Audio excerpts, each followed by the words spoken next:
Chapter 1. My best friend's son drowned, and she guilt-tripped my son into saving him. Her son survived, but mine didn't. The government declared my son a hero and awarded me $1 million in condolence payments. In utter despair, I donated the entire $1 million, yet my best friend demanded the money from me, saying, "That million belongs to my son. How dare you give it away?" She raised the knife in her hand and stabbed at me. "If it weren't for my son, would you have gotten all that money?" When I opened my eyes again, I had returned to the day her son drowned. Her best friend was still standing by, enjoying the show. "Oh, you can tell this person never learned to swim properly, not like my son. He's been swimming for 3 years and is even on the school team. In my past life, my best friend Jean Mimi did the same thing. She thought it was someone else's child drowning and actually took pleasure in watching from the sidelines. In the end, it turned out to be her own son who was drowning. Kneeling in front of my son, she sobbed, "Please save my son. You and my son are good buddies. How could you just stand by and let him die?" My son hesitated and told her, "Auntie Jeanne, I've only been learning to swim for a week. I can't save anyone." But Jean Mimi ignored him and grabbed my son forcefully. "You're the one who brought Liang Liang to the lake. Tell me, did you push him in out of jealousy because he swims better than you? Is it because you can't stand Liang Liang being better than you that you tried to kill him on purpose?" The people around us began to point and whisper, their gazes towards my son tinged with suspicion. Before I could even defend him, I saw my son stamp his foot, turn around, and with a loud plop, jump into the water. By then, Jean Mimi's son was already half submerged, struggling to breathe. Seeing my son come to rescue him, he clung to him like a lifeline, desperately grabbing hold and pushing my son beneath him to use his body to float to the surface. My son was pushed underwater headfirst by the force of that shove. At that moment, a kind-hearted person somehow found a pole and shouted at them, "Grab the pole quickly, I'll pull you up." That pole was originally meant for my son, but Li Mingliang snatched it away from him, shouting, "Save me first." In truth, by pushing down on my son, Li Mingliang had managed to steady himself in the water. He was a strong swimmer. Having been on the school team for 3 years, he wouldn't have been in danger if he hadn't let his guard down. My son, however, was left flailing in the water from the shove, on the verge of going under. Anyone with eyes could see my son was in more urgent need, but Li Mingliang paid no heed, refusing to even glance at my son and clinging stubbornly to the pole. The kind-hearted rescuer had no choice but to pull Li Mingliang up first. By the time the rescuer went back for my son, he was already completely submerged. "He's dead." I was overcome with grief as I stared at my son's body. The local government awarded me a 1 million yuan consolation prize to encourage my son's courageous act of saving someone's life. In a state of complete despair, I donated the entire 1 million to the Hope Project, but then my best friend Zhang Mimi turned around and demanded the money from me, saying, "That million belongs to my son. What right do you have to donate it?" Upon learning I had donated all the money, she lunged at me with a knife, shouting, "If it weren't for my son, would you have gotten all that money? If I get another chance, I'm going to see for myself what would happen to Li Mingliang without my son there to save him." Chapter 2. Oh dear, that boy in the blue looks like he's about to collapse. If we don't save them now, someone's going to die. Zhang Mimi's calm expression tightened slightly when she heard the drowning boy was wearing blue. She peered toward the crowd, but with so many people, she couldn't make out who had drowned. She couldn't help herself. She stood up and started toward the crowd. I grabbed her by the arm. "Jean Mimi, it can't be your son. You just said yourself he's not stupid. He wouldn't have gone into the water, and with his swimming skills, how could he possibly drown?" Jean Mimi rolled her eyes and let out a chuckle. "Right, my son's swimming skills are nothing to worry about. He couldn't possibly drown. There are plenty of boys in blue shirts around. It couldn't possibly be my Liang Liang." With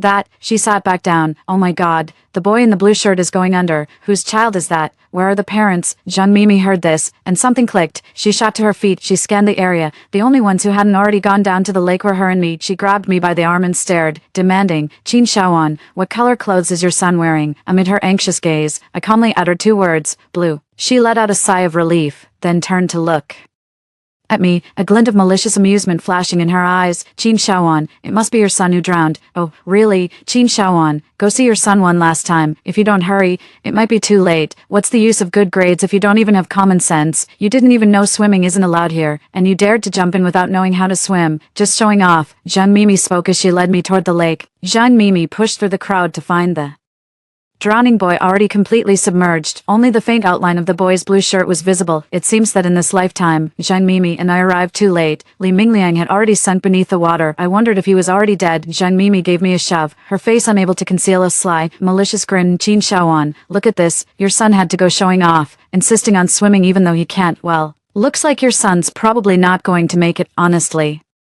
It's all your son's fault. He deserved to die. I pulled my hand away from Zhang Mimi and gave her a faint smile under her surprised gaze. But my son is clearly right there, perfectly fine. Zhang Mimi looked in the direction I pointed. My son, Qin Mingyuan, was standing by the lake, pacing anxiously. Zhang Mimi was thunderstruck, frozen in place for a moment, trembling. She pointed at the boy in the water and asked, "Who is that child in the water?" The woman beside her answered loudly, "I heard the boy over there say he's his friend, someone named Li something Liang, I'll add, Li Mingliang." The elder sister slapped her thigh and exclaimed, "That's right, that's the name, Li Mingliang. Yes, it's definitely Li Mingliang." Zhang Mimi's eyes widened as she stared in disbelief at Li Ming in the water, muttering, "No way, how could it be my son?" Chapter 3. It took a long moment for Zhang Mimi to react, then she shouted frantically, "Who knows how to swim? Please come.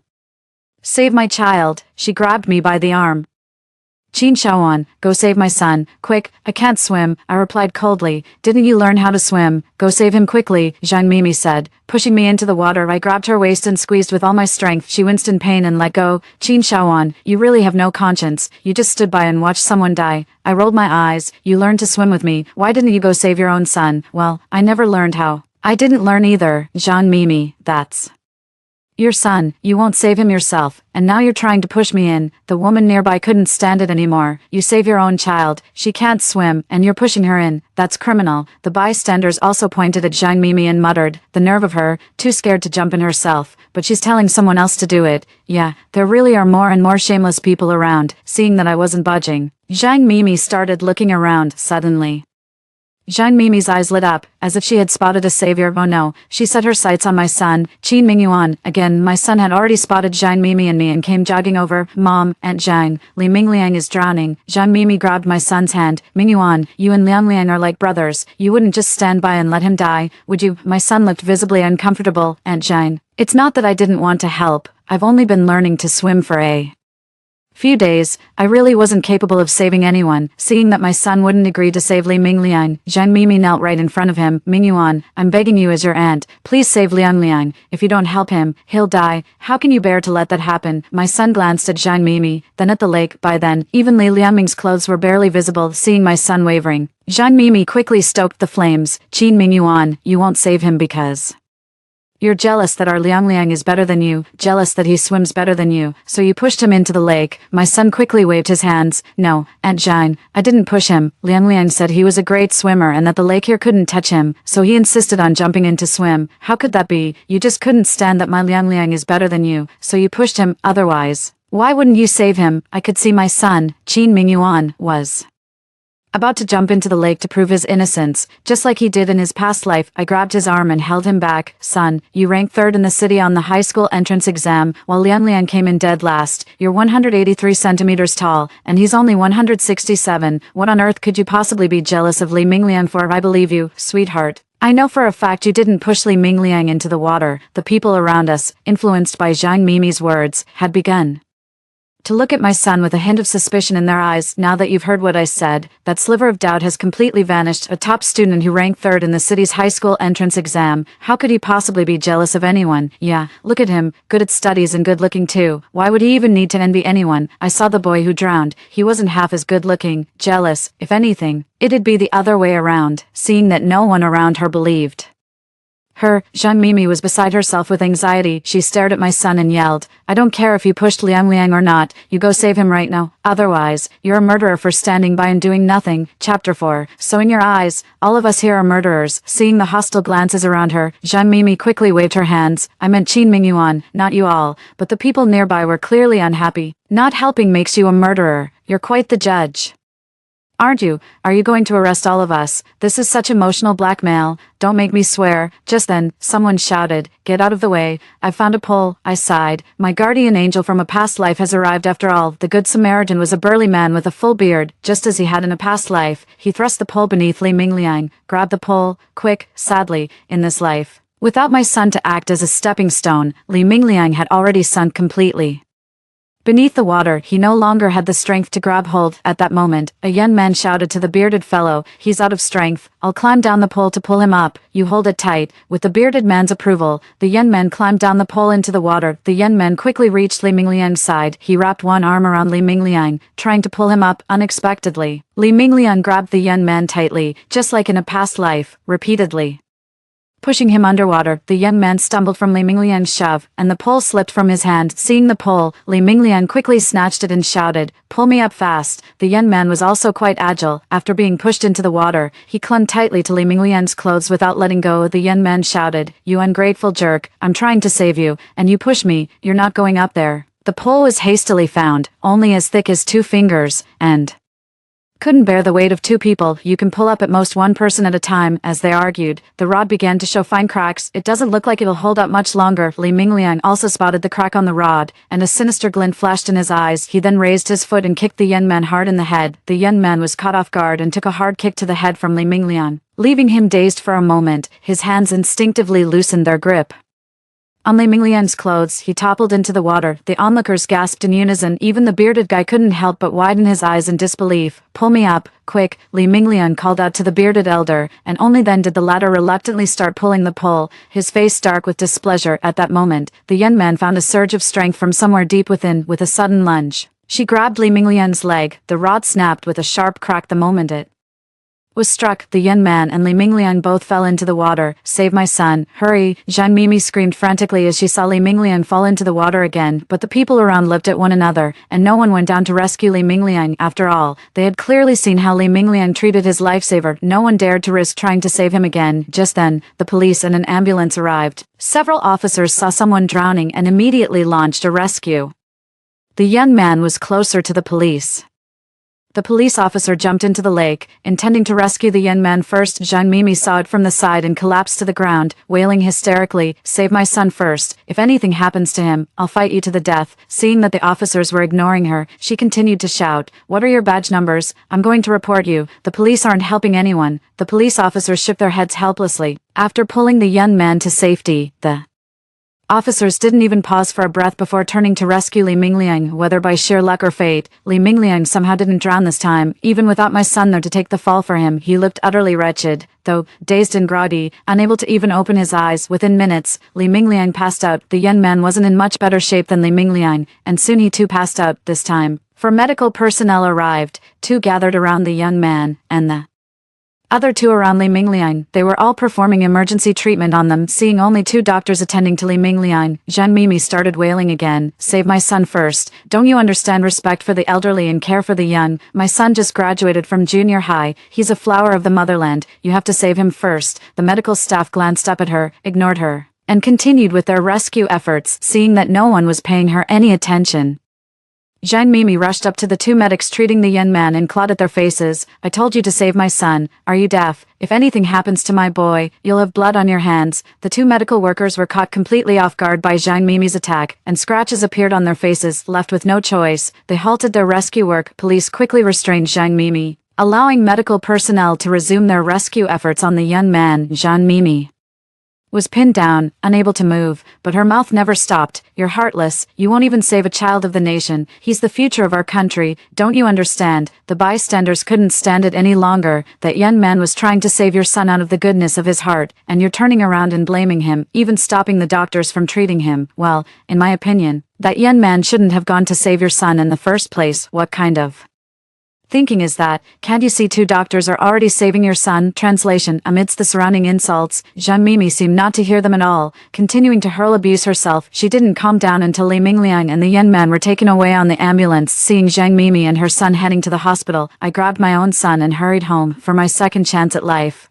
I'm cutting all ties with Zhang Mimi, but I didn't expect that same night Zhang Mimi would think of me again. Chapter 5. Zhang Mimi called me. Her voice came through the phone, frantic and urgent. "Qin Shaoan, you need to wire me 100,000 yuan. No." I refused point blank. "I don't have the money." "How could you possibly have no money? Are you really okay with letting Liang Liang end up in a vegetative state? Listen to me. You have to pay. This is something you owe me." Hearing Zhang Mimi's words, I couldn't help but smile. It turned out that due to the delayed treatment, Li Mingliang suffered severe brain hypoxia, and if surgery wasn't performed soon, he might end up in a vegetative state, bedridden for life. "Qin Shaoan, send me the money right now. Liang Liang needs surgery." Zhang Mimi continued to rage. I responded coldly, "What does that have to do with me?" There was a brief silence on the other end. "It was your son, Qin Mingyuan, who pushed Liang Liang into the water. If you don't pay up, I'll sue you." "My son did no such thing." "Your son jumped in himself. I've already asked my son for his side of the story, just like last time. Li Mingliang, eager to show off his swimming skills, ignored my son's attempts to stop him and jumped into the lake anyway. My son clearly pointed to the warning sign and told him more than once that the water was deep and dangerous, and that swimming wasn't allowed, but he just mocked my son for being a coward, Li Mingliang said. Qin Mingyuan, so what if you get good grades? You're still a coward. You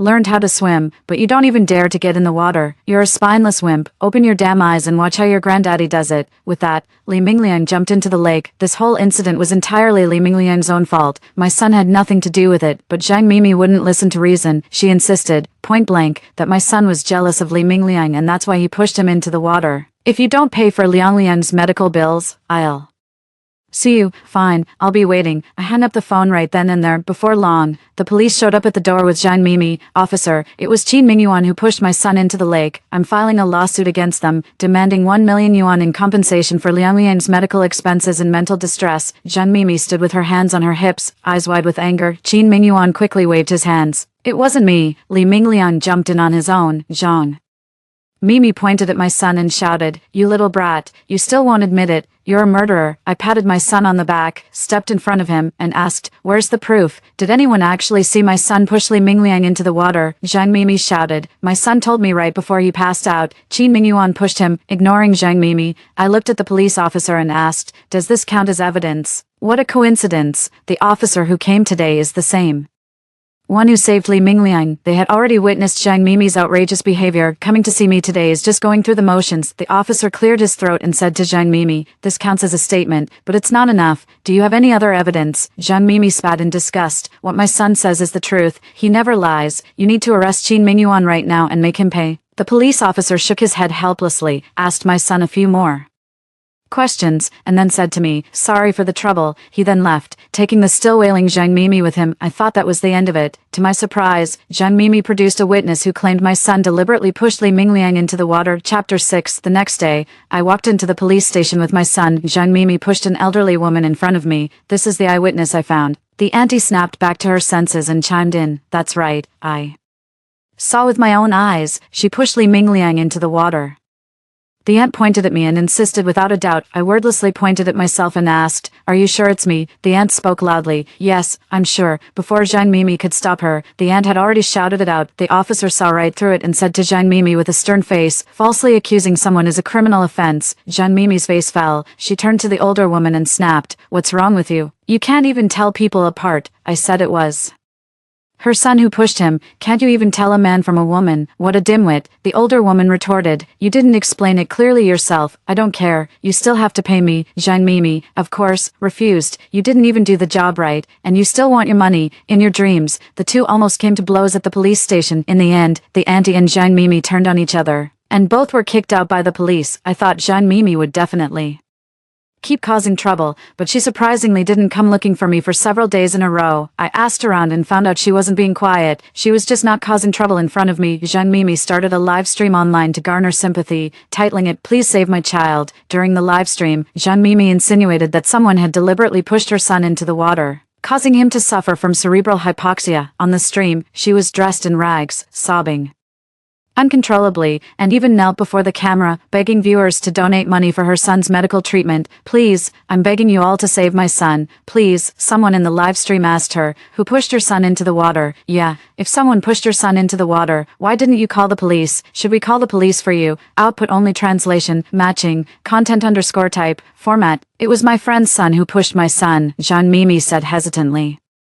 During her live stream, he probably didn't mean to. Zhang Mimi's behavior sparked curiosity among netizens. Who on earth is it? If you're too afraid to say it, are you lying? Exactly. If it's true, why didn't you call the police? Yeah, don't treat us like fools. Output only translation, matching, content_type, format. Zhang Mimi wiped away her tears. It's normal for kids to feel jealous of each other. After all, my son is so outstanding. He probably just pushed my son in a moment of impulse. If I call the police, it could ruin his whole life. Zhang Mimi also hinted that her son's child performed exceptionally well in this year's high school entrance exam. Following her clue, netizens dug up the list of the top 10 exam scorers in the entire city. Among the city's top 10, everyone except my son issued statements saying they didn't know Zhang Mimi or Li Mingliang. In the end, the online community's attention zeroed in on my son, Zhang Mimi said, although that kid has Great grades, he can't swim, so he's jealous of my Li Mingliang. Everyone, please stop bothering that child. If he can't get into a good high school because of me, the country will lose a talent. Gotta admit, Zhang Mimi's acting is pretty good. Some netizens who don't know the truth actually believed her. You people are just too kind. Does having good grades give you the right to push others into the water? Yes, that's a crime. Exactly. You should report him to the police and make sure he faces the consequences. Zhang Mimi wiped away her tears. I'm still willing to give him a chance. Netizens praised Zhang Mimi for her kind heart, with many donating to her cause and insisting that Li Mingliang must be saved. In just a short time, netizens have already donated 120,000 yuan to Zhang Mimi. Many netizens also insisted that my son shouldn't get off so easily. They doxed our home address and have been throwing rotten eggs and filth at our doorstep every day. Chapter 7. After calming my son down, I walked into the study and booted up the computer I hadn't used in ages. Thankfully, it still worked. Ever since Zhang Mimi accused my son of deliberately pushing Li Mingliang into the lake, I had asked someone to look for surveillance footage from the shore. Persistence paid off. 2 days ago, I finally managed to locate a camera. It clearly captured what happened that day. I edited the footage and posted it online. As soon as the video was posted, it caused a huge uproar. It clearly shows my son repeatedly warning Li Mingliang that the water was deep and dangerous, and that he shouldn't go in. Li Mingliang looked on with disdain, even pointing and gesturing at my son as if he were scolding him. Finally, Li Liang jumped into the lake himself. Netizens were left stunned, exclaiming at the incredible plot twist. So it was Li Mingliang who jumped down himself. Ha! Li Mingliang jumped into the lake himself, and now he's blaming someone else. How shameless can you get? Qin Mingyuan even tried to stop him. Li Mingliang was the one who insisted on jumping in. Hold on, give me my donation back right now. I'm not giving a single cent. Same here. Return my donation. I'm not funding an ungrateful wretch. Translation: netizens are flooding in with refund requests. Fortunately, the platform has a withdrawal processing period, so the funds haven't reached Zhang Mimi yet. Zhang Mimi went live again, pleading with everyone not to withdraw their donations. Otherwise Li Mingliang would end up in a vegetative state. The netizens weren't having it at all and kept calling Zhang Mimi a scammer in the livestream. Seeing that pleading with the netizens was useless, Zhang Mimi started lashing out at them. Are you even human? You donate and then take it back. Are you all just jealous of my Liang Liang? Can't stand that my Liang Liang is better than you? Netizens unanimously agreed that Zhang Mimi was out of her mind, saying any sane person wouldn't be jealous of a loser who ranks dead last in class. Zhang Mimi completely lost it and started spewing profanities in the livestream. In the end, Zhang Mimi's livestream room was permanently shut down. All the donations from netizens were returned as well. Zhang Mimi didn't get a single cent. I guess Zhang Mimi won't be clinging to my son like a barnacle this time. I never thought she'd stop bothering me and my son, but instead, she actually went after the young guy. Yeah, the young guy who saved his son. The young man swallowed quite a bit of water while trying to save Li Mingliang, still lying in the hospital bed, unconscious. The young man had only been married to his wife for 3 months when this unexpected thing happened. His wife now spends every day in tears. The government presented a 300,000 yuan consolation payment to commend the young man's courageous act of saving someone's life. He also told the young man's wife that if the medical expenses ran short, she should feel free to reach out to the government, so they wouldn't have to worry. Seeing that she couldn't get donations from netizens, Zhang Mimi set her sights on the young man's 300,000 yuan in medical funds. Zhang Mimi arrived at the young man's hospital room and pushed the door open forcefully. Give me back my son's money. The young man's wife, Lu Gua, was completely bewildered. What money? That's the money your husband used to save my son. Li Mingliang. Chapter 8. As soon as Lu Gua heard it was Zhang Mimi, his expression turned cold. That's medical funding awarded to us by the government. What's it got to do with you? How is this none of my business? That's my son's money. If my son hadn't drowned, would you have received all that reward money? That money should go to my son. Lu Gua was so enraged by Zhang Mimi's words that she was gasping for breath. You have no shame. My husband is still unconscious after saving your son, and you have the nerve to come asking us for money. That's my son's money. Lu Gua was so furious she was on the verge of tears. If your son hadn't kicked my husband, he wouldn't have choked on water in the first place. I haven't even gotten around to holding you responsible yet, and you still have the nerve to come asking for money. Zhang Mimi glared fiercely. If you don't give me money,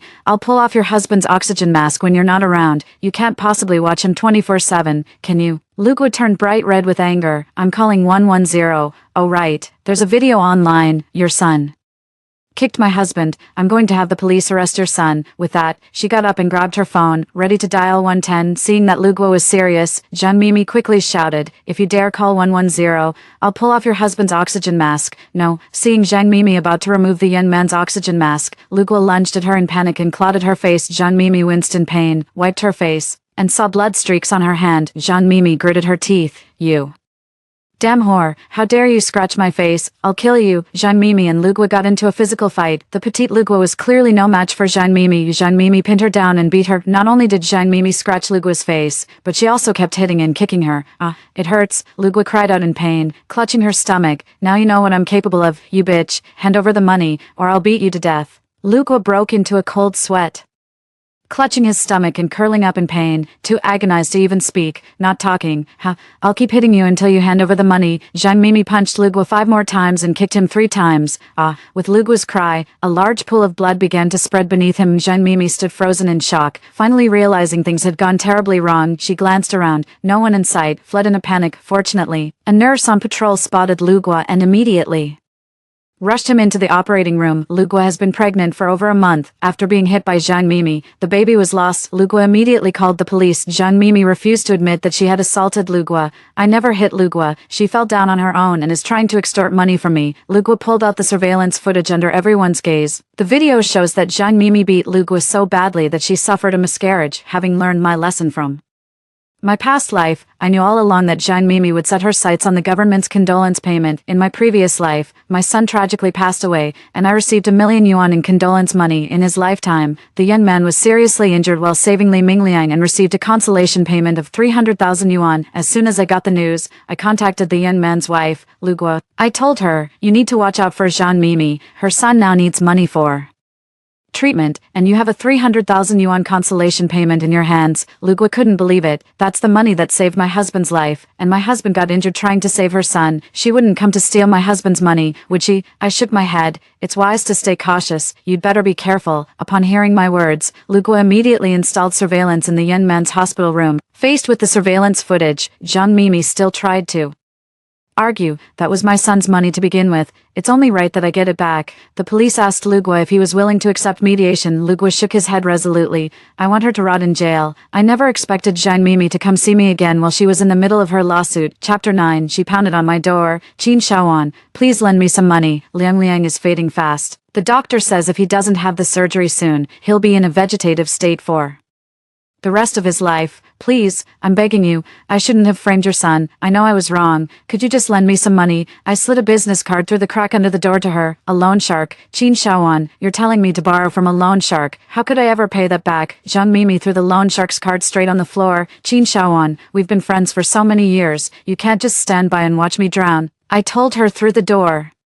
Jean Mimi, I won't lend you any money. Our friendship ended the moment you wrongly accused my son. Jean Mimi cried out. I was wrong. I really was. I only have this one son. Please help me one more time. I can't bear to see Liang Liang become a vegetable. Jean Mimi, I already told you. I don't have money. I paused. I've pointed you in the right direction. Whether you choose to take out a usurious loan to save your son is entirely up to you. Jean Mimi was still wailing and making a scene at my doorstep, so I immediately called the property management to report a disturbance. The property management swiftly escorted Jean Mimi out. I really wonder, would Jean Mimi actually take out a loan shark for her son? However, I have more pressing matters to attend to right now, that is, moving house. A toxic friend like Jean Mimi would never let me off the hook if I had another chance. I wouldn't waste my breath arguing with her, with my son's high school entrance exams finally over, I planned to move with him to a better city. I heard about Jean Mimi again, this time through Lugua. Lugua called to tell me her husband has regained consciousness. He's doing well physically for now. In the end, Jean Mimi borrowed 150,000 yuan from a loan shark to cover Li Mingliang's medical treatment. Li Mingliang woke up, but because the surgery was delayed for too long and the optimal window was missed, he was left paralyzed. For the rest of his life, he will be completely bedridden, dependent on others for all his basic needs.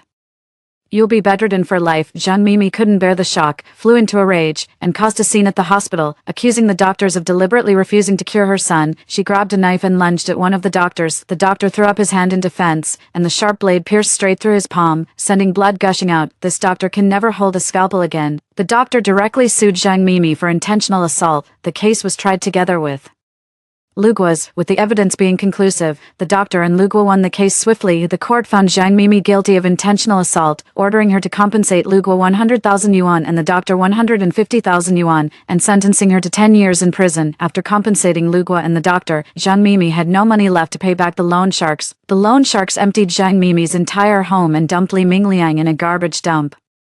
Leaving him to fend for himself, Lugua said, Sister Shawan, thank you. If you hadn't warned me to watch out for Zhang Mimi, I wouldn't have thought of installing surveillance cameras, I said. No need to thank me. People like Zhang Mimi and Li Mingliang are so despicable that even heaven can't bear to look at them. They deserve to be taken care of. My son and I moved into a new home, and the educational resources here are excellent. He quickly adjusted to his new school. Grades are steadily improving. 3 years later, my son topped the city and became a prized recruit for China's top universities, Tsinghua and Peking University. I looked at the morning sunrise and broke into a smile. The future looks promising. Story 2. My niece was born with striking heterochromia, her eyes a rare shade of violet. My sister insists it's a mark of noble lineage. A blessed omen so extraordinary that she boasts about it to everyone we meet, but the doctor explained it's actually caused by a birthmark that has extended into her eyes. I've been urging my sister to seek proper treatment, even covering the expenses myself and taking care of my niece personally until the birthmark was completely removed. Whenever my niece faced setbacks after that, my sister would say, it's all your aunt's fault. If she hadn't insisted on removing the symbol of your rare bloodline, you wouldn't be so ordinary now. I always brushed off such comments with a laugh, never expecting my niece would actually take them to heart, pushed me down the stairs when I least expected it. When I opened my eyes again, I was back on the day my niece was born. This time, I played dumb and said, you're absolutely right about everything. Alina, the niece I'd raised since she was a child, was now standing at the top of the stairs looking down at me with an air of superiority. Help me. Blood oozed from the back of my head, blooming into a grotesque crimson flower on the floor as I reached out to her in desperation. My dear aunt, how could you be so foolish? I'm the one who pushed you, Alina sneered. Why? Tears streamed uncontrollably from my eyes. I can't understand how that once innocent, tender, adorably pink little dumpling could suddenly turn into such a terrifying creature. From her first babbling words and stumbling steps to becoming the most promising young painter, I poured my heart and soul into nurturing her, only to raise a thankless wretch. Stop playing dumb. My mother told me everything. If you hadn't removed my violet heterochromia, I would have dazzled at the gallery exhibition and caught George's attention. That bitch who's inferior to me in every way would never have gotten her claws into him. So that's what this is about. All the kindness I've shown her over the years means nothing compared to one moment of disappointment. My consciousness began to fade. When I opened my eyes again, I found myself back on the day my niece was born. Congratulations on your baby girl. The nurse emerged from the operating room holding my niece. Hearing this, my brother-in-law and his family froze mid-step. Impossible. They say sour cravings mean a boy and spicy means a girl. My wife ate pickled plums every day during her pregnancy. Are you sure you didn't mix up the babies? My brother-in-law Rex shouted, completely oblivious to the strange looks from people around him. The aunt stubbornly reached to unwrap the swaddling clothes.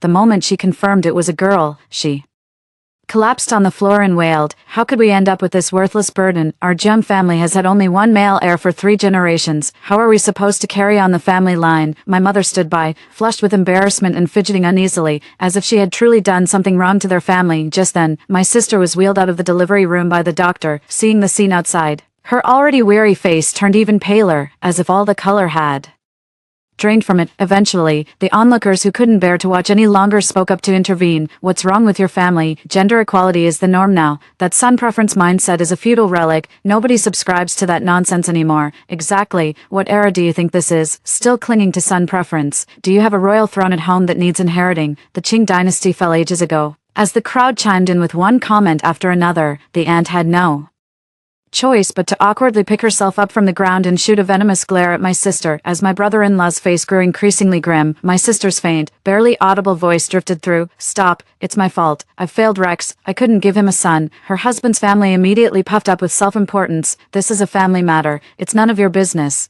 The girl who had spoken earlier wore a look of utter exasperation. She opened her mouth, but it took her a long moment to finally force out the words, well, this is hard to comment on. Best of luck to you both. As the crowd gradually dispersed, I was spotted hiding behind the group. You ungrateful brat, where have you been? Your sister's giving birth and you're nowhere to be found. My mother gave me a hard slap on the back and shoved me toward my sister's hospital bed. An ungrateful wretch in my past life, to defend my mother and sister. I confronted my brother-in-law's family outside the delivery room over their sexist remarks favoring boys over girls. I even declared that if they didn't want to raise the child, I would. By willingly taking on this thankless task, I ended up pouring my heart and soul into raising an utterly ungrateful person. This time, I turned a blind eye and remained a passive observer. I don't try to meddle in others' choices, I don't pity people's fates, and I don't care what they think of me, because I've realized that some people are born cold and selfish, and some parents' love for their children comes with conditions.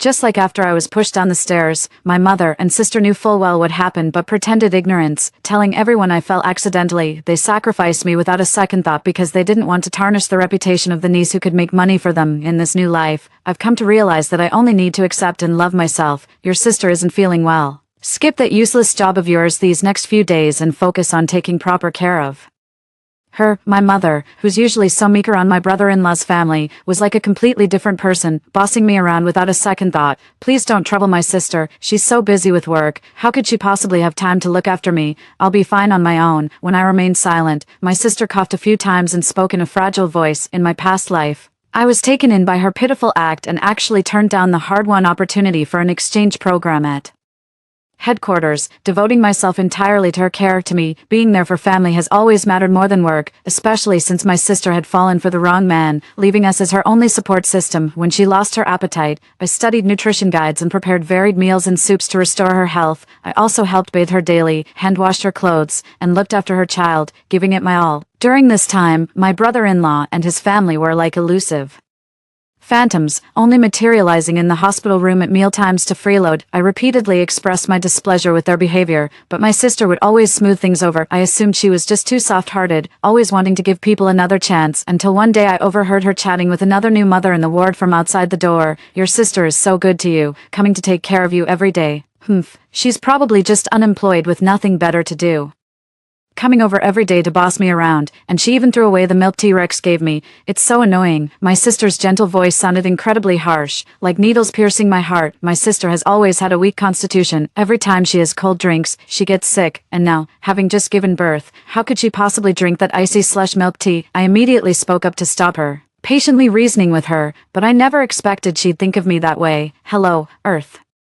To you, your sister's talking to you. Mom snapped me out of my memories with a light slap. I'd love to take care of my sister, but there's a training opportunity at headquarters soon. My boss said if I go, that promotion and raise are pretty much guaranteed. I know my brother-in-law has had his eye on a car for ages. I was actually thinking of saving up to get it for you both. Maybe I should tell my boss it's too far and I won't go. A promotion and raise aren't as important as family, I said pointedly. Hearing the word car, my brother-in-law, who'd been pretending to be a meek little quail, quickly cut me off. Oh, sis, you can't pass up such a hard-won opportunity. We've got everything covered here. Don't you worry. Hearing my brother-in-law say that, my mother and sister immediately agreed as well. It looks like chaotic days are just around the corner. Heterochromia with purple, the chosen one, bringing honor to the Arthur family, blessed with everlasting fortune, shortly after I started my training at the headquarters thousands of miles away, I saw my sister post this on her social media, accompanied by a photo of my niece where a hint of purple was faintly visible in her right eye. I knew the doctor had noticed my niece's abnormality, just like in our previous life, but instead of being concerned, my sister was actually proud of it. While there were some skeptics in the comments, the sheer number of amazed reactions only emboldened my sister further. What? Birthmark. Whoever heard of a birthmark only in the eyes? I've looked it up. It's called heterochromia with a purple hue. Extremely rare. This is proof she's a chosen one. Our Nora is blessed and will surely bring a healthy baby boy into our family. My sister's comments were downright laughable. The moment I liked the post, my phone rang. Sis, as you can see, our Nora is truly blessed. How about we come stay with you for a few days so you can share in her good fortune? Hearing this, I smirked. Inwardly, the heads up from my hometown friends had been right on the money. Rex got tired of caring for her after just 2 days. He's been using overtime as an excuse to hole up at the office, and now he's getting awfully cozy with the new female colleague. His mother is quite a character too, spends all day playing mahjong outside, never looks after the kids or does housework, and even had her postpartum daughter deliver meals to her. My mother had no choice but to move in with my sister, taking care of the whole household along the way. Before long, both of them were completely drained. The moment the child was weaned, they immediately thought of me, trying to pawn the kid off on me. Their scheming was so transparent it was practically staring me in the face. I turned them down, citing my frequent business trips and unpredictable schedule. Just before hanging up, my sister suddenly asked me, Sis, do birthmarks really appear in the eyes, and can they keep growing bigger? I'm not really sure. That's a medical question. You should ask a doctor. How would I know, having been teased for half a year as a child because I got tanned? I know all too well the pain of appearance-based discrimination. When the doctor said the birthmark had a high risk of spreading, I didn't want my niece to suffer like I once did. I insisted on the treatment plan and covered all the expenses myself, but this time, I left the decision in their hands. Calcium deprived as a child, love starved as an adult. You're an eyesore that nobody can stand. After years of hard work, my salary had multiplied several times over, and I bought a house of my own in another city. Seeing that I hadn't been home for so long, my boss granted me an extended leave to avoid drawing attention. I deliberately put on patched clothes and returned to my small hometown pretending to be destitute. At the crossroads in my hometown, a group of kids around 10 years old were circling a girl while chanting these words. Just as I was about to step in and stop them, an elderly woman held me back, warning me not to stir up trouble and bring heat upon myself. My puzzled expression must have been too obvious, because my mother-in-law explained, the middle child is notoriously ill-tempered, and once nearly abandoned their own younger brother. People had tried to help when she was being bullied before, but she repaid their kindness with extortion, swindling large sums from them, too. Over time, nobody was willing to get involved in her affairs anymore. When I asked about the girl's family, I realized the one in the middle was my niece, whom I hadn't seen in ages. Just as I expected, my brother-in-law's family completely ignored the doctor's advice and eagerly spread the news across social media. Soon everyone in the neighborhood knew about the Jiang family's child with heterochromia, and many came out of curiosity, which greatly fed the family's vanity. As a baby, she was a plump little dumpling swaddled up like a tang yuan, with big eyes that melted everyone's hearts. My brother-in Law's family jumped on the trend and started live streaming, raking in huge profits from viewer donations. Voices questioning whether the purple mark was a birthmark and suggesting they get it checked were drowned out by endless comments gushing so adorable. When the delivering doctor called to recommend a follow-up examination, they even cursed him out, accusing him of trying to cut off their income stream. But as the child grew older, the birthmark became more pronounced. The purple patch spread from the eye across the entire right side of the face, darkening in color and even growing hair, creating a truly frightening appearance. Online comments quickly shifted from praise to ridicule, with many calling it an eyesore. Meanwhile, the brother-in-law's family had grown accustomed to lavish spending, funded entirely by, as their get-rich-quick scheme crumbled, their niece went from being the family's lucky charm to a burden. They dumped all the dirty work on her and would scold or hit her at the slightest provocation. The sister and her husband even considered having another child with heterochromia. When the child was born,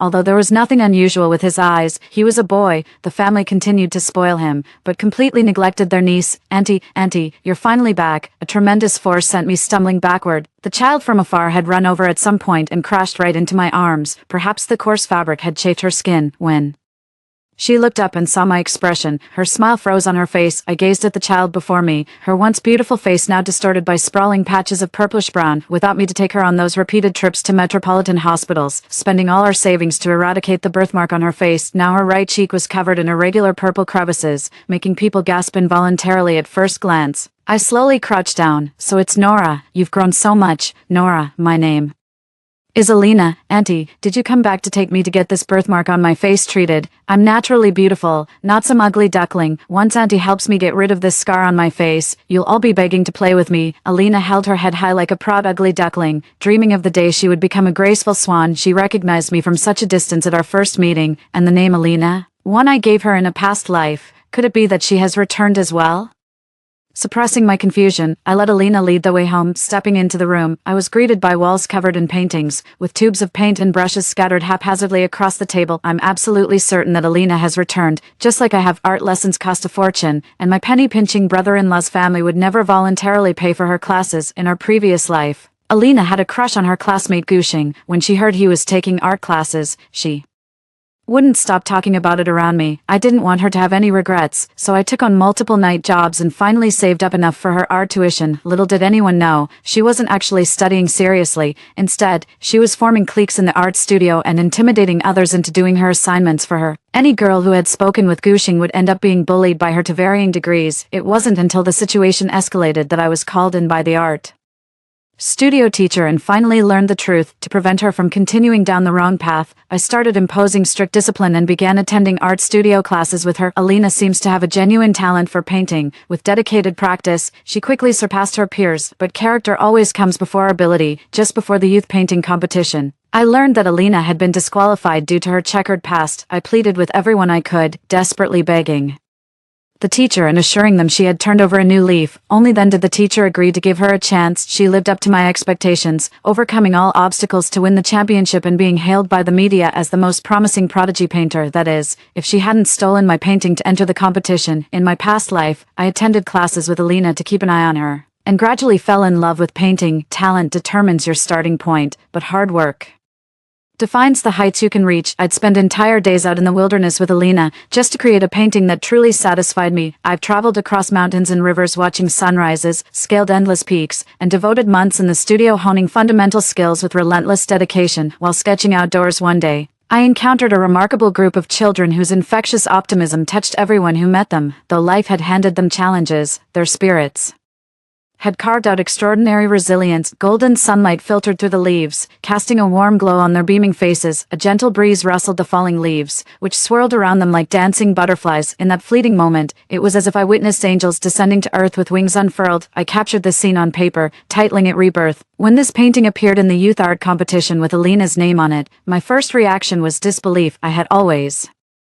believe that human nature is inherently good, and with proper guidance, people would eventually find the right path. It was at this moment I realized my approach to education had been a complete and utter failure. Before I could even gather the evidence to report her, Alina pushed me down the stairs. Life's painful lessons have taught me that kindness needs to have an edge. Don't try to awaken someone's limited conscience with your boundless concessions, you worthless scum. So you still remember to come back? Why didn't you just die out there? In all my years struggling away from home, I've heard worse insults, but none struck me like a dagger straight to the heart like this one. I knew my mother favored my younger sister who took after her, and I'd braced myself for not being loved, but when the first words escaped her lips at the sight of me, my heart still twisted in pain. I told myself in silence, this is a necessary stage of withdrawal. Let go of what's useless and painful. Empty your heart to make room for what truly matters. Haven't been home in ages, just thought I'd drop by. Sensing the awkward tension, my sister quickly stepped in to smooth things over. Arthur, this is your aunt. She's visiting from the city. Come see what she brought you. What good could possibly come of it? The market's in a slump. Layoffs are happening everywhere. Just my luck. I got laid off, I said, putting on a miserable face. What about my car? Rex exclaimed dramatically as he walked in. I told you we should have brought Nora to see you back then to soak up some of her good fortune, but you refused. No wonder you had such rotten luck as to get fired. Not like us. We made a killing from live streaming, upgraded our house and car, and even had a healthy baby boy. And then there's Nora, sharp as a tack. That one. She picked the name Alina herself and taught herself to paint. Now she's making good money off her artwork, playing up that heterochromatic prodigy angle. Everyone says we're blessed to have her. My sister's face fell so fast when she saw I came back empty-handed. It was honestly impressive. Shoo, get out of here. Don't you dare bring your bad luck anywhere near this house. You've upgraded your car and your house, but it never crossed your mind to get that birthmark on Alina's face treated. I blurted out without thinking, what birthmark? And you've lived in a big city. How can you be so ignorant? We consulted a specialist. See this purple mark around the eye and face? They say it's a sign of the purple star descending. Our household will be blessed with great fortune and prosperity. Exactly. Look how well our family is doing. You're just jealous and trying to ruin our good fortune. My mother and sister kept going back and forth, and I was absolutely stunned by what I heard. They didn't notice that Alina, who had been silent for a long time, had a growing darkness in her eyes. From what I know of Alina, she's arrogant, domineering, and holds grudges. Definitely not someone to mess with. The reason she was holding back was that the beating she got for intentionally losing her brother nearly cost her half her life. Having learned her lesson the hard way, she was now pretending to be well-behaved. Knowing her family wouldn't take her to the hospital because she had too little influence, she kept messaging me all these years, waiting for me to take her away for treatment just like in our previous life. But now that I've returned home her illusions are shattered. Who knows what might happen next? I'll just wait and see. On my second day back, the phone rang incessantly with its jarring noise deep into the night. Sis, come quick, Arthur's gone missing. WeChat notifications kept popping up on my phone screen one after another. I never expected Alina to make her move this quickly. In her previous life, Alina had it easy and never lacked love. Yet she still grew jealous of the attention her younger brother received from our brother-in-law's family. Out of spite, she tricked him into leaving home in the middle of the night. 3. I rushed over through the pouring rain, but the moment I arrived, I was met with a torrent of harsh accusations. Back then, even though Alina had a bad reputation, her paintings could still fetch a decent sum. Unwilling to let go of their cash cow, they turned their guns on me instead. Their words, both explicit and implied, were all about blaming me for failing to raise the child properly, while dismissing Alina's actions with a simple, "She's just a kid." Since I had raised Alina myself, I felt responsible. I braved the heavy rain from late night until dawn, and finally found the lost Arthur at a restaurant. The couple who found him were wealthy overseas Chinese who had returned to the country specifically to adopt a child after years of being unable to have one of their own. I came across Arthur wandering alone by the roadside and felt an instant connection, which sparked the idea of taking him abroad to live with me. I happened to find him just in time and explain the situation, leaving the couple with no choice but to give up. This little episode became a staple anecdote for our relatives to tease Arthur about during family gatherings. Our dear Arthur was this close to being a rich kid. If your aunt hadn't shown up just in time, you might be driving a sports car and living in a mansion by now, spared from all this academic misery. Casual remarks can carry unintended weight. Little did I know he'd internalized those words, which ultimately made him complicit in standing by without lifting a finger. This time, I pretended not to see the messages, letting the storm rage outside while I held my ground. Unshaken, I was jolted awake at daybreak by frantic pounding on the door. "Auntie, save me." Alina darted inside the moment I opened the door. "What's happened to you?" Only then did I notice Alina's disheveled hair, swollen red cheeks, and torn clothing. She looked as though she'd been badly beaten. "I'm a lucky charm, take me with you, and I'll share my fortune with you. You'll make loads of money." Alina, seemingly with no way out, knelt before me, pleading desperately. "You wretched little brat, is this how you look after your brother? Poor Arthur will be bedridden for the rest of his life because of you." The door burst open with a bang, followed by a torrent of curses and the sickening sound of a stick striking flesh amid my sister's stream of abuse. I gradually pieced together what had happened. It turned out that without my intervention, Arthur had indeed encountered that couple just like in our previous life, but beneath their polished exterior lay unspeakable deeds. I only learned from the news later that the overseas Chinese couple were actually human traffickers using false identities. They specifically targeted lone children on the streets as prey, trafficking them to other countries for profit. In my previous life, my arrival made them fear exposure. They'd rather lose this deal than risk complications, so they had no choice but to abandon it. I was afraid this incident would cast a shadow over Arthur's childhood, so I never told him. Little did I know my good intentions would breed deep-seated resentment in him, ultimately becoming my death warrant. In this life, Arthur got his wish and was taken away by that couple, but he accidentally woke up while dozing off and overheard their conversation. Using a child's quick wit, he pretended to be carsick, rolled down the window, and when no one was paying attention, he jumped out of the car and escaped at a spot with heavier traffic. The child who jumped out of the car quickly caught everyone's attention, but unfortunately, the speeding vehicle behind couldn't brake in time and crashed right into him. Doctors said he might spend the rest of his life in a wheelchair. When Arthur woke up in the hospital, he couldn't accept the reality of being unable to walk. He threw a fit and harbored deep resentment toward the one responsible for him getting lost. Arthur's brother-in-law's family felt sorry for him. After Alina was severely beaten, she began to fear the consequences and came to me seeking refuge. "You only got a beating, but Arthur lost his legs." I stopped my furious sister and, under Alina's hopeful gaze, delivered that classic line of classic lines. "What's done is done. A good scolding to teach her a lesson is enough. Alina's just a child. She definitely didn't lose her little brother on purpose, and she already feels terrible about it.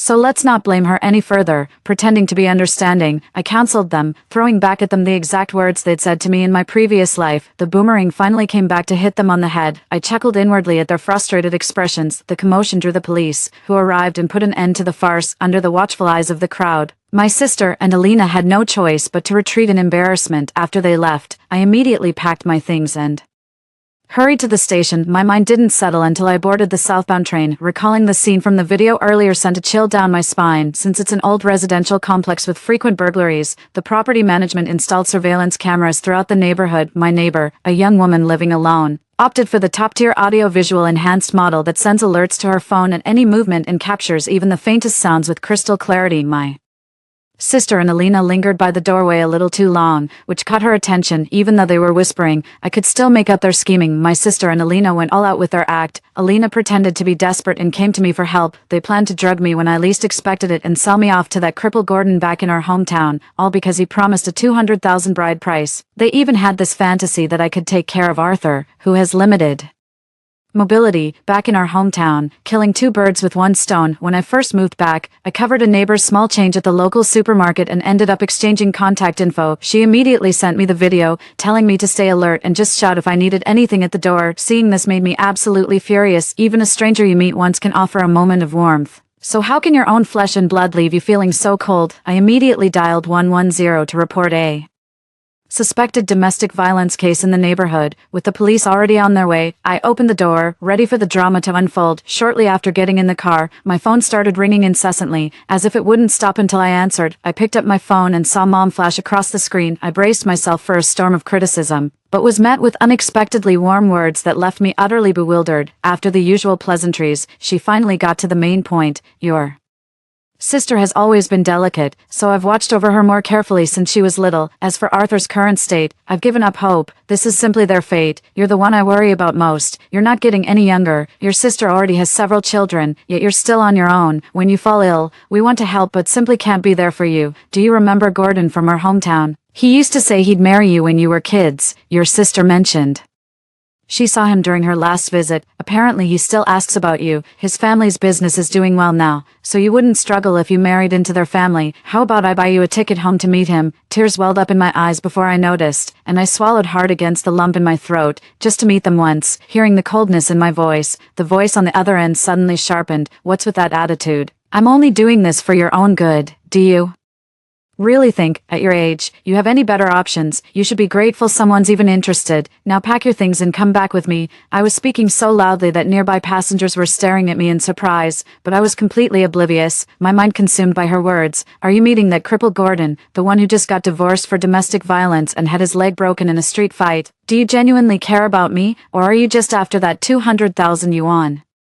Bride price, other than the monthly alimony payments, I won't be contacting you anymore. With that, I hung up and blocked all their contacts. The bullet train emerged from the dark tunnel into sudden daylight, free from the quagmire of my dysfunctional family. I'm now heading toward a brighter future. The next time I heard about them was in the crime news. The bride's family accepted the dowry from Gordon the cripple. But when the wedding day came, there was no bride for him. Gordon's family was not to be trifled with. Accustomed to throwing their weight around the village, they stormed right over to confront them. The bride's family tried to placate him by offering Alina, but Gordon the cripple turned up his nose at her because of the birthmarks covering her face. Feeling insulted, Alina deliberately provoked him, making veiled sarcastic remarks about Gordon the cripple. Arthur had already grown increasingly sullen and sensitive due to his leg condition. The group erupted into an argument over the slightest disagreement. The quarrel escalated into a physical altercation, and amid the shoving, someone pushed Arthur's wheelchair. In his panic, Arthur grabbed Alina's clothes and pulled her down with him. Two people tumbled down the stairs. One suffered a brain injury and became vegetative, while the other's condition worsened, losing all hope of ever standing again. The boomerang they threw in their past life has come back to hit them in this one, unable to face a lifetime of caring for two children with no ability to care for themselves. My brother-in-law took the family's remaining money and fled. All that remained were my gaunt, weathered mother and sister on camera. My heart ached with pity, but that was all I could offer. I've begun a new chapter in my life through self-reconciliation. Returning to that misty southern town, I wandered through cobblestone alleys with an umbrella in hand. The gentle breeze and soft rain caressed my face, and even the most troubled heart finds peace amidst the whitewashed walls and tile-roofed houses shrouded in mist. Snatching a moment of leisure in this fleeting life, my heart feels half enlightened, half divine. In this serene and elegant setting, I picked up my paintbrush again, capturing glimpses of the ancient town in my sketches, and in doing so, I painted the vibrant story of my own life. Story 2. On the 10th day of the terrifying high temperature, I saw someone downstairs dragging a corpse, trying to drain the blood and distill some water. A high-quality resident upstairs popularized the knowledge. It's actually feasible. The human body contains 78% water. A professional doctor downstairs reminded, it won't work with a dead person. The blood has already coagulated. It has to be a living person. The neighbor next door added, you have to choose the right person. For example, a woman's blood tastes sweet. Don't ask me how I know that, and I'm the only single woman in this building. Then there came a knock on my door. I'm so thirsty, extremely thirsty. I feel like I'm going to die of thirst. Soon, since July, it has been almost half a month without a single drop of rain. I climbed out of the refrigerator and felt so hot that I could hardly breathe. The air conditioner was already set to 10 degrees Celsius, but it was completely useless. The temperature gets higher every day, constantly breaking the record for the hottest day in history. Yesterday, the observatory announced a temperature of 41 degrees Celsius, but my own thermometer showed 45 degrees, and the perceived temperature was probably almost 50 degrees. What does 45 degrees mean? 40 degrees is already a red alert, and when the human body temperature exceeds 37 degrees, it's considered a fever. The ground is so hot that it makes you jump. Even the rubber rings of cars are starting to melt under the sun, and the synthetic fiber clothes hung outside actually catch fire directly. At first, the property management staff in the group soothed us, saying that our community is a high-end international community, and the property management guarantee is very good. There's no problem with giving priority to ensuring electricity supply, but that night, it turned into off-peak electricity usage. Then, the electricity supply became scheduled. Until now,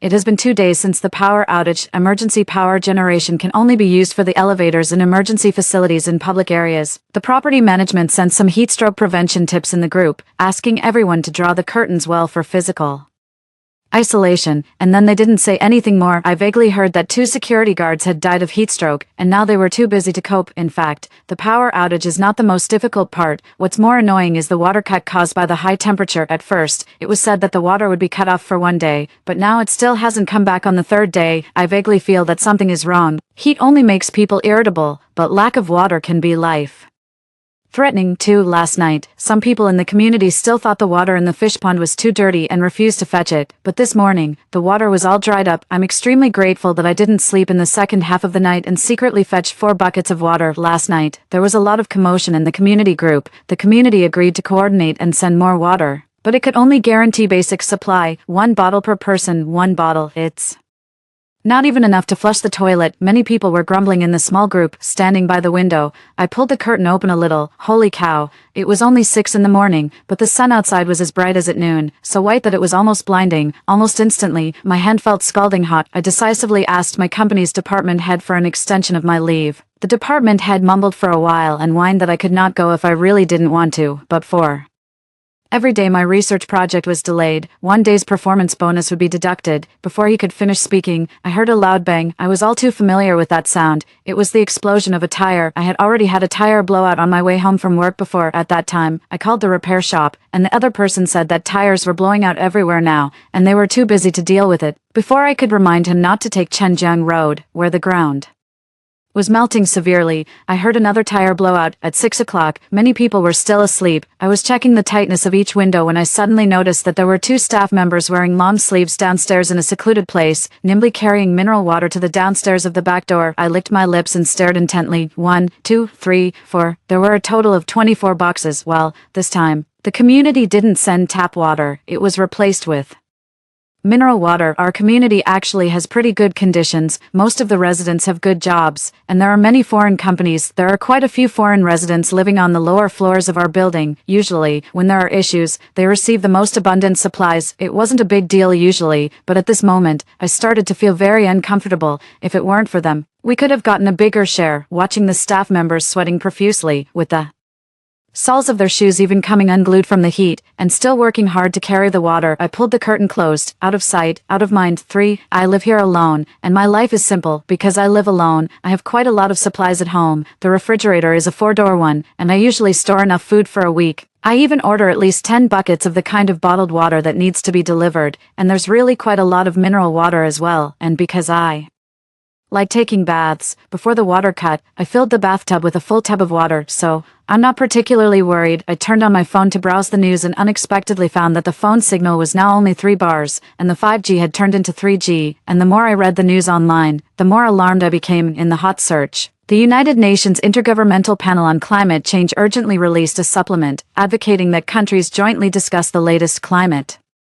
issues, saying that before the Arctic glaciers melt, it is humanity's last chance. All the top-ranked news on the internet is about the high temperature. I heard that the temperature in India has now reached 60 degrees, and there are huge fires at the foot of the Himalayas. Several railway tracks in Europe caught fire due to high temperatures, and more than 100 people on the trains died of heat directly while waiting for rescue. The wildfires in Australia have broken out again, with half the sea and half the flames. I suddenly felt thirsty, grabbed a bottle, and drank it all in one gulp. As soon as I finished drinking, I was thirsty again. Fortunately, my house is on the shady side, so relatively speaking, the temperature is a bit lower. I didn't dare to waste electricity, so I exited the news, but then I saw that the phone actually showed the temperature as 46 degrees. Yesterday at 3 in the afternoon, it was only 45 degrees. It's only 6:30 in the morning now. Is the phone broken? I turned my head to look at the room temperature thermometer by the window. Suddenly, my heart skipped a beat. The highest temperature the thermometer could measure was 50, and now the pointer was firmly fixed at 47. It had actually risen by another degree. Just then, I suddenly heard a fierce quarrel outside. It was the residents of room 901 next door to me. There are 4 households on each floor with 2 elevators in our building, and there are a total of 15 floors. I live on the 9th floor, and there are 3 families living on this floor. The wife of the resident in room 901 is a full-time housewife. She's pretty, clean, and good at dressing up. The huge diamond ring on her hand always blinds others when she presses the elevator button. There is also a child in the family who uses a lot of water, and they are the most active in looking for and storing water. They just bought several boxes of purified water and brought them home yesterday. The couple has a very good relationship. Usually, the husband listens to his wife in everything, but now he is actually scolding his wife. I stood at the door and listened for a while. It turned out that because the child had pooped, his wife boiled water to wash the child's bottom. There was some extra water, so she used it to wash her hair. The resident in room 901 was so angry that he started shouting. His wife said with a sobbing voice, "I haven't washed my hair for 3 days. Look how oily my hair is." The resident in room 901 asked about the shampoo. His wife said she used it to flush the toilet because the toilet smelled so bad that it was unbearable. The voice of the resident in room 901 became more and more excited, almost breaking. The two of them were arguing hoarsely with the door open, and the child was crying loudly with such a big commotion. There was no sound from room 904 next door to me. I really couldn't hold back. So I sent a photo of the staff downstairs carrying water that I just took from the window. The caption was, "Is this water going to be delivered to us?" Sure enough, the neighbors next door stopped arguing soon. Then there were the sounds of rustling and clanging as they picked up the buckets. The resident in room 901 went downstairs to ask for water. Just then, the resident in room 1001 upstairs suddenly spoke in the group. "Something's not right. This is the back door of our building. Since it's water delivery, why not come through the front door?" Could it be that they are trying to curry favor secretly again? There is a separate access control system at the back of our building, and the residential floors downstairs have all been rented out, and the people living there are all foreign friends. For as soon as these words were spoken, the group immediately exploded. "Have you no shame? Water was delivered downstairs 3 days ago. They deliver water twice a week. Why do we only get it once a week? They are our foreign friends. Didn't they say last time? These foreigners need to take a shower every morning. They are clean people, so the water is cut off only after 8 o'clock in the morning. Stop talking. I'm having breakfast. This makes me feel sick. You still have breakfast? Not bad. What are you eating?" The resident in room 1001 said in the group. "What's the use of just talking? If you have the guts, go and get it. Just talking big. Who cares?" This resident in room 1001 is especially good at fanning the flames with this sentence. The group really became restless. Everyone started saying they were going downstairs, remembering that the resident in room 901 had just gone downstairs. I quickly walked to the opposite window to take a look. Sure enough, I saw him carrying a water bucket on his head and running to the back door, but unfortunately, although he gestured and talked for a long time, the people on the other side didn't give him any water. When the group found out, quite a few people quickly gathered there, and at that moment, I saw that there were actually several foreigners standing in the lobby of the back door, pointing and shaking their heads in disdain, and the two staff members were also very insistent. They didn't give a single bottle of water, saying that it was the arrangement. In the end, I don't know who started it, but someone began to grab the water. One person carried a box each, and the staff members couldn't stop them at all. In the end, they just tried to grab the nearest person, and it happened to be the resident in room 901. The resident in room 901 tried to struggle, but he was held tightly. Then the resident in room 901 got into a fight with them and was directly thrown to the ground. Several parts of his body were scalded by the hot floor tiles. That day, the resident in room 901 didn't get a single bottle of water. When he came back, his wife was very angry and started complaining nonstop that there was no water to mix with the baby formula. She said that she thought he could get water just now, so she had already boiled the last bottle of water to wash the baby bottle. The baby had diarrhea last time just because the baby bottle wasn't sterilized properly. The resident in room 901 couldn't hold back and actually slapped the woman. "You're so damn finicky." The woman immediately burst into tears and they started fighting on the spot. The corridor was in a mess. When I heard their voices going into the room and gradually getting quieter, thinking that the little baby was really pitiful, I went out and placed a bottle of water at their door. 5, but just going out for that short while, I came back with a layer of sweat on my back, and the temperature in the room seemed to have risen again. Walking on the floor was like walking on a high-temperature underfloor heating system. This is still the 9th floor. I really can't imagine what the top floor and the attic would be like. No wonder the resident in room 1001 is so irritable and restless. I originally wanted to take a bath to cool down. When I walked to the bathroom and just opened the door, a rush of hot and humid air hit me, scaring me into closing the door immediately. I almost forgot that the human body cools down by sweating, but the sweat glands work best for sweating in a dry environment. If it's too humid, it will affect the normal function of the sweat glands. Now, because the bathtub is full of water, the bathroom is like a huge steamer. In a high-temperature environment, water vapor is much more terrifying than dry heat. I put on long sleeves, went in again with empty bottles, filled them with the water in the bathtub, and then put them in the refrigerator. I soaked a blanket with the extra water and hung it on the window that was showing signs of melting. The back of my phone was getting hot. I was really afraid that the phone would explode, so I put it farther away. After 2 days of power outage, many people's phones ran out of battery, and there were continuous messages about charging treasure for rent with a fee. A day ago, someone was kind enough to share in the group, but since last night, no one has responded anymore. The group is becoming more and more silent. Some terrible premonition, and the genes from our body's instincts are awakening in everyone's hearts. If this high temperature continues, if it really stays like this, if there's no water all the time, who knows what will happen? My phone beeped. It was a deep purple warning from the Meteorological Observatory. The temperature outside has now reached 49 degrees. This news actually made me feel relieved. At least it shows that the institutions are still operating now, which means that society is still relatively stable for now. Today is the third day of the Sanfu period. According to the convention, the Sanfu period is usually 30 to 40 days. As long as we can get through this summer, things will get better. A whole day has passed, and the water still hasn't been delivered. Everyone in the group is complaining again. Some people say they can't hold on anymore. And some people say that the elderly at home can't stand it anymore. They are asking whose car can still be driven and want to go out to find water. But now, even the pond in the community is dry, and the green plants are all dead. Where else can there be water? The manhole covers of the sewers have been lifted and thrown randomly on the ground. At first, some people were worried that criminals might take the opportunity to sneak in, but later, no one cared at all. Videos of people asking for help and crying were posted, but there was still no response in the group. In the second half of the night, the resident in room 1001 of the small group said, "Water. Do you know what has the most water? It's people. The water content in a human body is 78%. When the message was sent, the group was still silent. After a while, the neighbor in room 901 asked in the group, "What do you mean?" The resident in room 1001 said, "It means exactly what it says." Some people in the group followed and made jokes. "I'm a security guard. 2 people just died downstairs. How about giving it a try? I'm a doctor. It won't work with a dead person. The blood has already coagulated. It has to be a living person." The resident in room 901 sent a voice message. "You have to choose the right person. For example, a woman's blood tastes sweet. Don't ask me how I know that." His voice was as hoarse as sandpaper, sounding like he hadn't drunk water for a long time. It was very quiet in the background, and there was no energetic crying of the baby. Everyone immediately fell silent. After a long time, the resident in room 1001 sent a message. Just kidding with you all, but this time, no one said anything. 6. I listened carefully to the movement in room 901. Really? The baby didn't cry all night. Was the baby asleep or sick? I fell asleep in a daze. When it was almost 4 o'clock, I suddenly woke up with a start. There was a cat meowing outside the window. I got up and secretly opened the curtain a little. There was already a faint glimmer of dawn outside. Downstairs, 2 young men were dragging a large bag towards the basement. The shape of the bag and the sleeve that was exposed, it was clearly in the shape of a person. I tensed up all over and stared intently downstairs, all my drowsiness vanishing. The bag was very heavy, and the 2 men were extremely struggling. I turned off the flash and secretly took a photo using the night mode. Just then, there was a sudden thumping knock on the door outside. I shuddered all over, and my spine went numb. In order not to reveal my identity, I actually didn't note my real room number.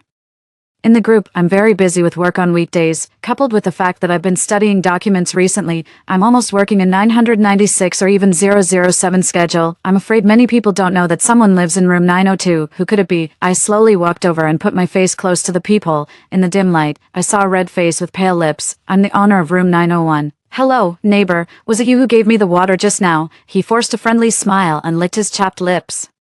7. I looked down at my phone. It was 4 o'clock in the morning. I didn't say anything. The person from room 901 knocked on the door again. Thump, thump, looking through the peephole. He was standing next to the door. The door of room 901 opposite was wide open, and there was no sound of the baby crying or his wife talking inside. He swallowed hard, and his voice became even hoarser. "Are you asleep? Don't be afraid. I'm just here to thank you." Thump, thump. There were 2 more knocks, as if they were hitting my heart. His face was sunburned under the scorching sun, and he had rolled on the ground during the argument with the staff in the afternoon. 2 pieces of skin had peeled off his face, and he looked especially terrifying up close. He started knocking again. Thump, thump. I held my breath and looked around, but there wasn't a single handy thing. The voice of the person from room 901 was hoarse. "Neighbor, don't be afraid. I'm here to thank you for the water." He licked his chapped lips, and blood beads appeared on his lips. Just then, the door of room 904 next door suddenly rang. Then I heard a young man's hoarse voice. "Brother, I was the one who gave you that water." My heart skipped a beat. I'm afraid this person next door saw me eat. To be honest, I really didn't pay attention to who lived in room 904 next door before. I'm too busy at work on weekdays. I leave early and come back late every day. Maybe I've seen them in the elevator, but even if we've met a few times, why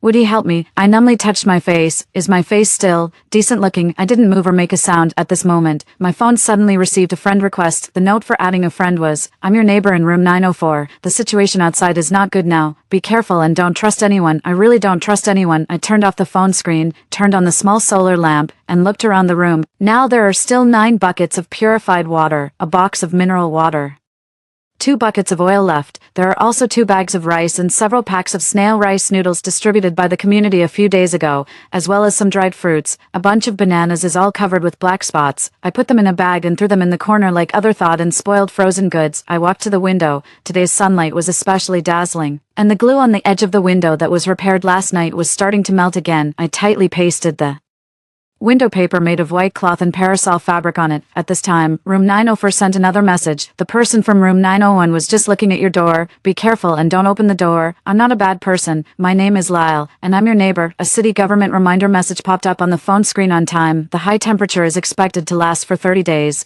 Please citizens prepare well. It was also 30 days last year. After 30 days, things will be okay, right? I put down my phone, placed the solar phone charger as big as an induction cooker properly.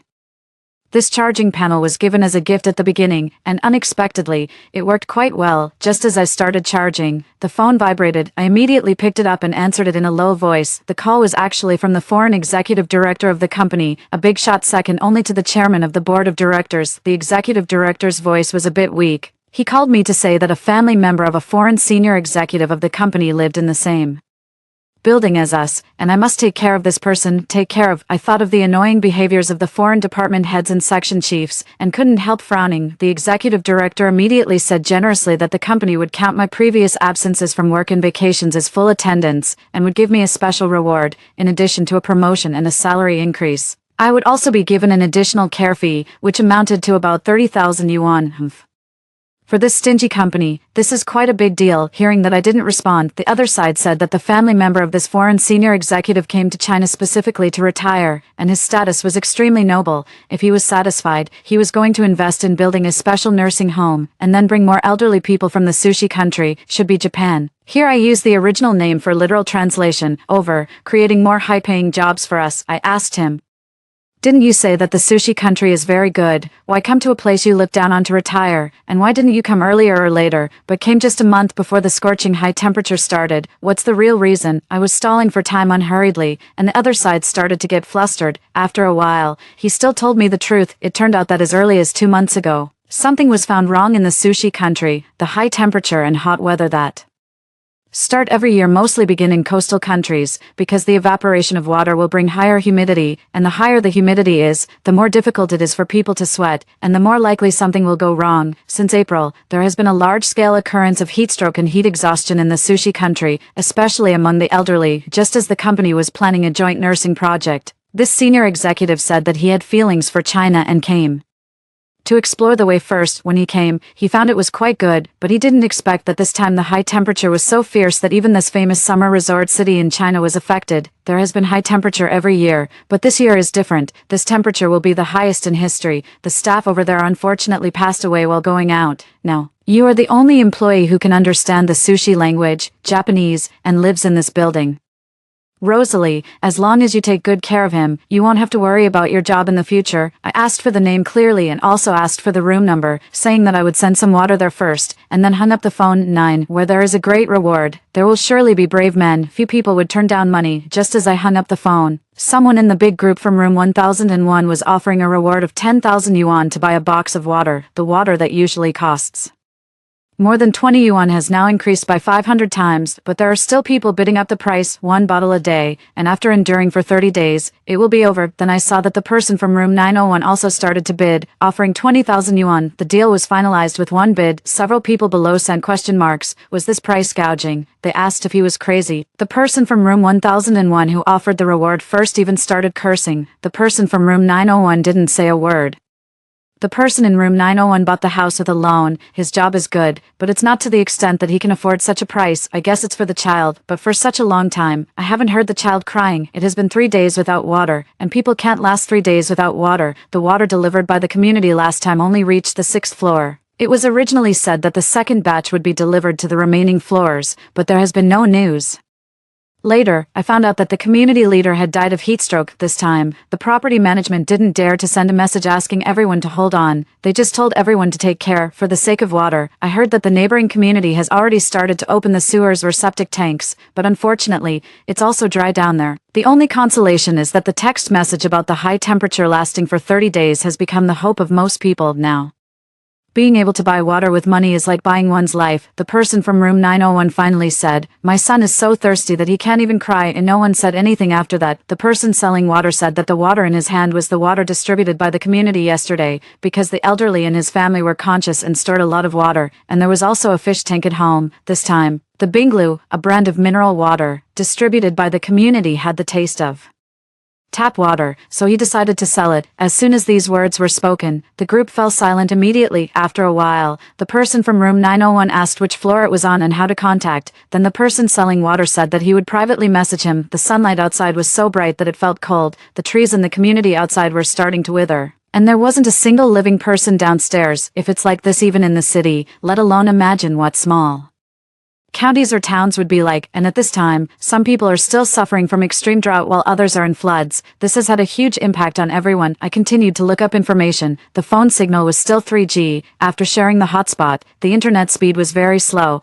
and it was especially slow to open the cached web pages. A ray of light shone through the gap in the window and just landed on the back of my hand. Soon, the back of my hand started to turn red. The sweat that oozed out disappeared before I could fall to the ground. Being baked away, I felt that my head started to ache habitually again, probably in the high temperature. People seemed to become especially restless. In the warnings that popped up below the web page, there were patches of blood-red high-temperature warnings. Every city was gasping for breath as if suffocating. Suddenly, there were colorful horizontal lines on the computer host. After a short pause, the web page showed a photo of a human face and then completely turned black. Then the computer started smoking. My hand trembled, and the computer fell to the ground. It was completely broken. 10. After a moment of silence, there was a beep on my phone, and there was a new friend request. It was from room 801. Is it you who sent that photo in the group? I heard something of yours drop. Sister, you are so quiet. Do you need any help? I stood up and started checking the doors and windows, and then took a kitchen knife from the kitchen and started sharpening it slowly. There wasn't even the sound of cicadas outside. There was only deathly silence. After enduring through the hottest afternoon like this, then there was a brief hour of electricity. The people in the community who had been in chaos began to regain hope. Someone asked in the big group, "Can you sell me a bottle of water? I have 1,000 yuan. No one responded. Please, I'm going to die. I'll offer 10,000 yuan for just one bottle. Still no one responded. In the evening, the small group of our building became lively. The person from room 901 sent a message saying that he had bought 2 boxes of water and now brought them up. Those who needed it could exchange food for water, but it was only limited to this building and couldn't be spread outside. An elder sister in the group spoke up and said she wanted a bottle. After asking clearly where she lived, the person from room 901 said he would deliver it to her downstairs in the second half of the night. The person from room 901 came back. He walked panting. I got close to the peephole. He was wearing his clothes open and was holding a bottle of soy sauce in his hand. When he passed by my door, he suddenly turned his head and took a look at my door. I didn't move at once. He smiled slowly. He was standing with his back to me, and just then, I saw the dried blood stains on the hem of his clothes. At this time, room 904 sent another friend request, with the note, "Don't take the water from room 901. I saw blood on it. This time, I approved his friend request. 11. The resident who sold the water for the first time never said anything again. Someone in the group started asking for water again. This time, the price offered was 30,000 yuan, but this time, no one responded. There were more and more strange and unbearable smells floating in the community, even through the sealed windows. The smell could still be smelled. In the evening, there was a sudden scream upstairs. It turned out that a couple was arguing because their pet cat drank a sip of water. They threw the cat directly downstairs.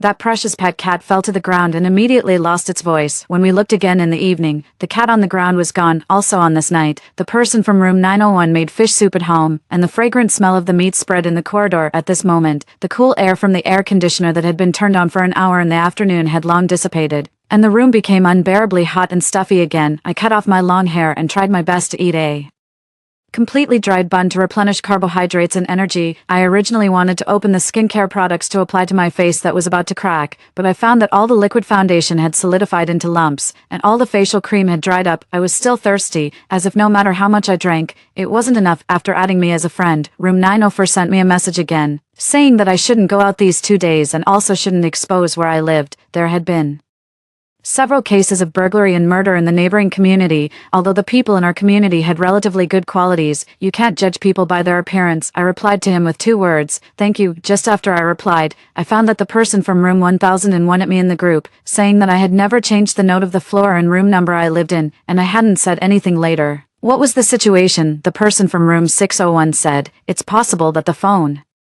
is out of power, the person from room 1001 said. Could you be sick? We still need to know where you live. We're all in the same boat now, and we need to help each other, the person from room 402 said. Anyway, there's no girl on our floor, the person from room 502 said. There's no girl on our floor either, the person from room 801 said. This is simple. We can calculate the approximate floor based on the photo he sent in the group before, the person from room 901 asked. How do you calculate it? The person from room 801 said complacently, according to the photo, whether it's a top-down or bottom-up shot, the orientation of the two buildings in the photo won't change. Use the parallel lines of the opposite floors as the basis for image measurement, find two sets of horizontal lines in the image, and then we can infer which floor it is approximately. As he said this, he really started to calculate in the group and finally came to a conclusion. Then he hit the person from room 901, you asked so many questions. Isn't this the girl on your floor? The person from room 901 said. I knocked on the door, but no one answered. I don't know if she has moved out. The person from room 801 sent a worried expression and said, I also heard something fall upstairs today,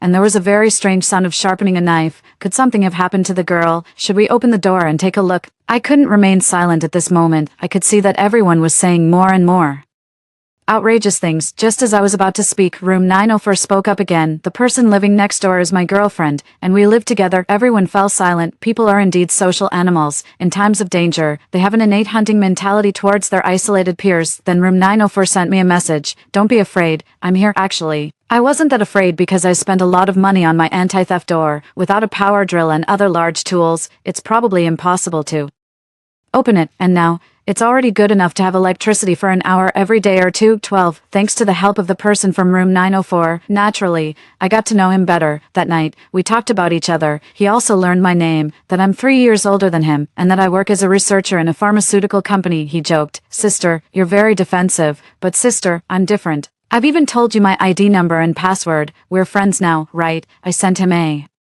smiling emoji in reply. The person from room 904 sent a worried emoji and said that with the weather like this now, it felt like everywhere was in chaos, and he didn't really dare to go out. I sent an emoji to show my understanding. Who knows what people will become in the despair of extreme high temperatures. Maybe we'll become someone we don't even recognize ourselves. It feels like we're on a huge iron plate right now, being slowly grilled by the fire. No one knows who can hold on until the end. All we can do is desperately climb over others.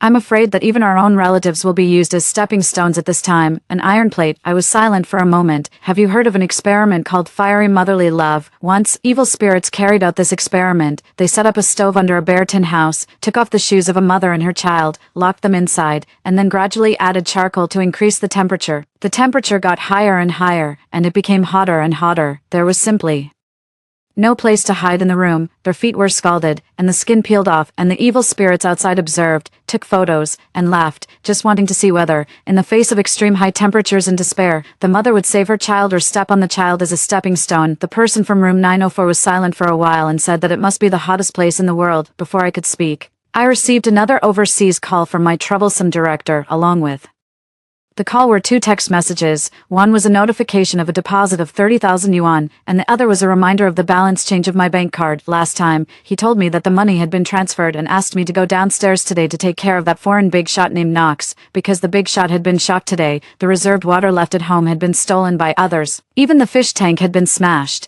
Now the big shot didn't dare to go out or move at all. The executive director was both angry and anxious and cursed. You people are so savage. How could you go to someone else's house and steal their things? After listening to his complaints, I wasn't surprised. The community delivered 24 boxes of water that day, but the delivery only reached the 6th floor and then stopped. But there are only 12 households in total on the 6 floors downstairs. That means the reason for this situation is that the remaining 12 boxes must have been given to those foreign friends, 1 box for each of them as usual. The neighbors around didn't go crazy, they just stole the water. This can already be considered the ultimate in terms of their quality. The director obviously didn't want to hear what I had to say. He just frowned and told me to send as much water as I had at home to that big shot. Then he told me that he had already smoothed things over and was preparing to send a special plane to pick up the big shot and take him away. I looked around, glanced at my 9 buckets of water, and resolutely made a request. Okay, then they had to add more money. The person on the other end of the phone gritted his teeth and agreed. 13. I hung up the phone. The person from room 904 had already sent me several emoticons. He said worriedly, the weather is so terrifying now.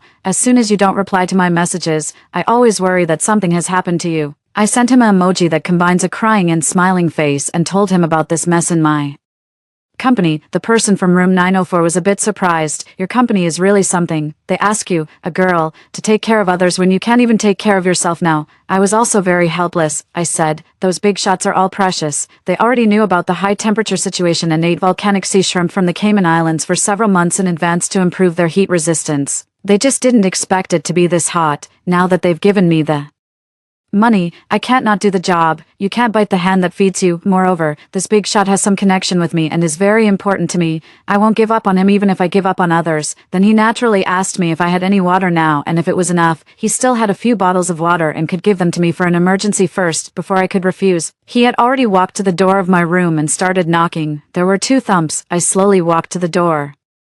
It was the gentle voice of the person from room 904 at the door. Rosalie, open the door. My hand pressed on the doorknob, and the voice outside was still calm. Rosalie. At this time, the person from room 901 suddenly sent me a message. Don't open the door, he continued to send. The person from room 904 and the one from room 801 downstairs are in cahoots. I saw them talking together with my own eyes. In cahoots, the person from room 801 was exactly the only one who knew that I was upstairs now.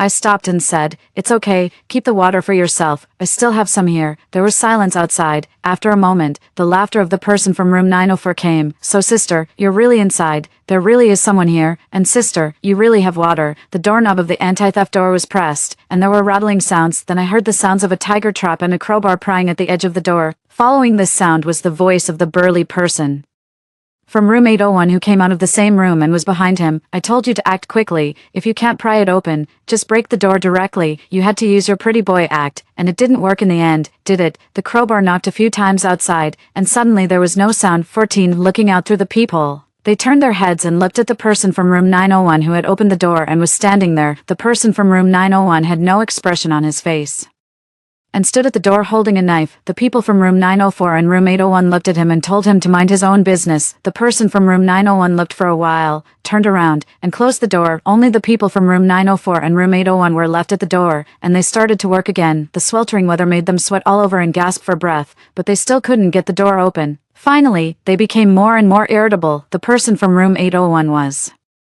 extremely thirsty. He took out a bottle of water with a pungent smell, pinched his nose, and took a sip. After taking a sip, he almost vomited. His expression was extremely disgusted. He held his breath and took 2 deep breaths before he could recover. The person from room 904 said, "I told you that water couldn't be drunk. You didn't believe me. It stinks now after adding those things." The person from room 801 had a ferocious expression. "Damn it, didn't you say it could be distilled? I've been carrying things and working on it for so long." So it was them, the 2 people I photographed carrying a corpse that day. It seemed that the person they carried away was the otaku who originally lived in room 904, and at that time, the otaku hadn't completely died yet. No wonder there were crowbar marks on the door of room 904 and it couldn't be locked at all. My anti-theft door was shaking precariously. "It's going to open, it's going to open," the person from room 801 shouted excitedly. Just then, I reached out and opened the door. It wasn't that I was afraid of them opening the door. I was afraid that they would break my door and I couldn't block the heat. This time, I saw the faces of the people from room 904 and room 801, 2 young, sharp, and heartless faces. The gaze of the person from room 904 shifted slightly downward, and the person from room 801 widened his eyes, because behind my anti-theft door, there was another iron fence that was completely welded and could only be opened from the inside. This was the oldest and most solid access control. They definitely couldn't open it with just their crowbars. 15. The person from room 801 became angry from embarrassment and stepped forward to grab my iron fence. The moment the person from room 801 reached out his hand, I directly stabbed a needle into the back of his hand. He let out a scream and stepped back. Did they forget what I do for a living? This action completely enraged the person from room 801. He was extremely irritable and kicked the door 1 foot after another outside. I wasn't flustered at all. "If you have the guts, come in. Anyway, I have nothing to worry about being alone." The person from room 801 became even angrier. He kicked for a while longer, panting and out of breath. Just then, he suddenly seemed to think of something and laughed sinisterly. "I almost forgot. We can't touch you, but isn't there someone else in this building who you care about the most and who is the most important to you?" He was talking about the big shot that my company asked me to take care of. I sneered. "Are you crazy? Have you forgotten that he's a foreign friend who will be given priority protection? How dare you touch him? Do you really not care about your life, even if you were given 10 times the courage?" At the beginning, when there were thefts and pilferages in the community, they targeted ordinary people who would dare to touch a foreign friend. The person from room 801 sneered. "I already have a life on my hands. Do I still need to be afraid of his life? What's his name again? The Person from room 904 replied sullenly, his name is Knox. Seeing that I really didn't come out, they cursed and kicked the door a few more times. After a while, they turned around and walked downstairs. The restless sound of their footsteps echoed in the stairwell. Thump, thump. It was as if someone was stepping on an iron plate. My intense headache felt as if someone was massaging it bit by bit with a sledgehammer, but instead, it relieved some of the pain. At this moment, the sun rose again from the other side of the building. The temperature was getting higher and higher. It was already approaching 55 degrees on my phone, and I felt that it was becoming difficult to breathe. At this temperature, nothing could last for a long time. The food was dehydrating rapidly. The bananas that were about to go bad before had now turned into banana chips, and downstairs, there was actually someone rummaging through the trash can in the sweltering heat. His chapped lips were laughing hoarsely. His fingers were scratched by the branches. The person put his finger in his mouth, first took a sip, and then actually started sucking his own blood along with a finger. This person turned out to be our property manager. The collapse was beginning. At this moment, in the silent big group, the person from room 1001 was still asking everyone, a prize quiz. Do you know where the highest temperature on Earth is? The prize was a bottle of water. The group immediately perked up. Someone replied, it must be the scene of a fire. When the temperature there is high, an iron bed can be burned into just a frame. Another person replied, that's nothing. It must be an incinerator, right? Otherwise, how could a body be burned until only bone fragments are left? The person from room 1001 said, both are wrong. I'm talking about the temperature that has ever existed on Earth. The person from room 801 took the time to send a message in the group with a smile. Then I know. It should be the temperature during a volcanic eruption. That temperature is high enough, right? Behind the voice message he sent was the blurred sound of someone talking. Then he hit me. Rosalie, you've seen a lot and must know. Am I right? Following that was a seemingly casually taken indoor photo. At a glance, it was a bedroom. In the corner of the bedroom, there was a piece of rope. Next to the rope was a skinny hand. My mind suddenly flashed back to the source of the experiment about the water content of the human body that I had seen before. Tie a person to a chair, put them in a high temperature and dry room, and after the sweat baked out is dried, in the end, there will be just a dry mummy left. The weight of such a mummy is only 22% of that of a living person. I'm a pharmaceutical researcher. I've read too many reference materials, and because I work in this foreign-funded company,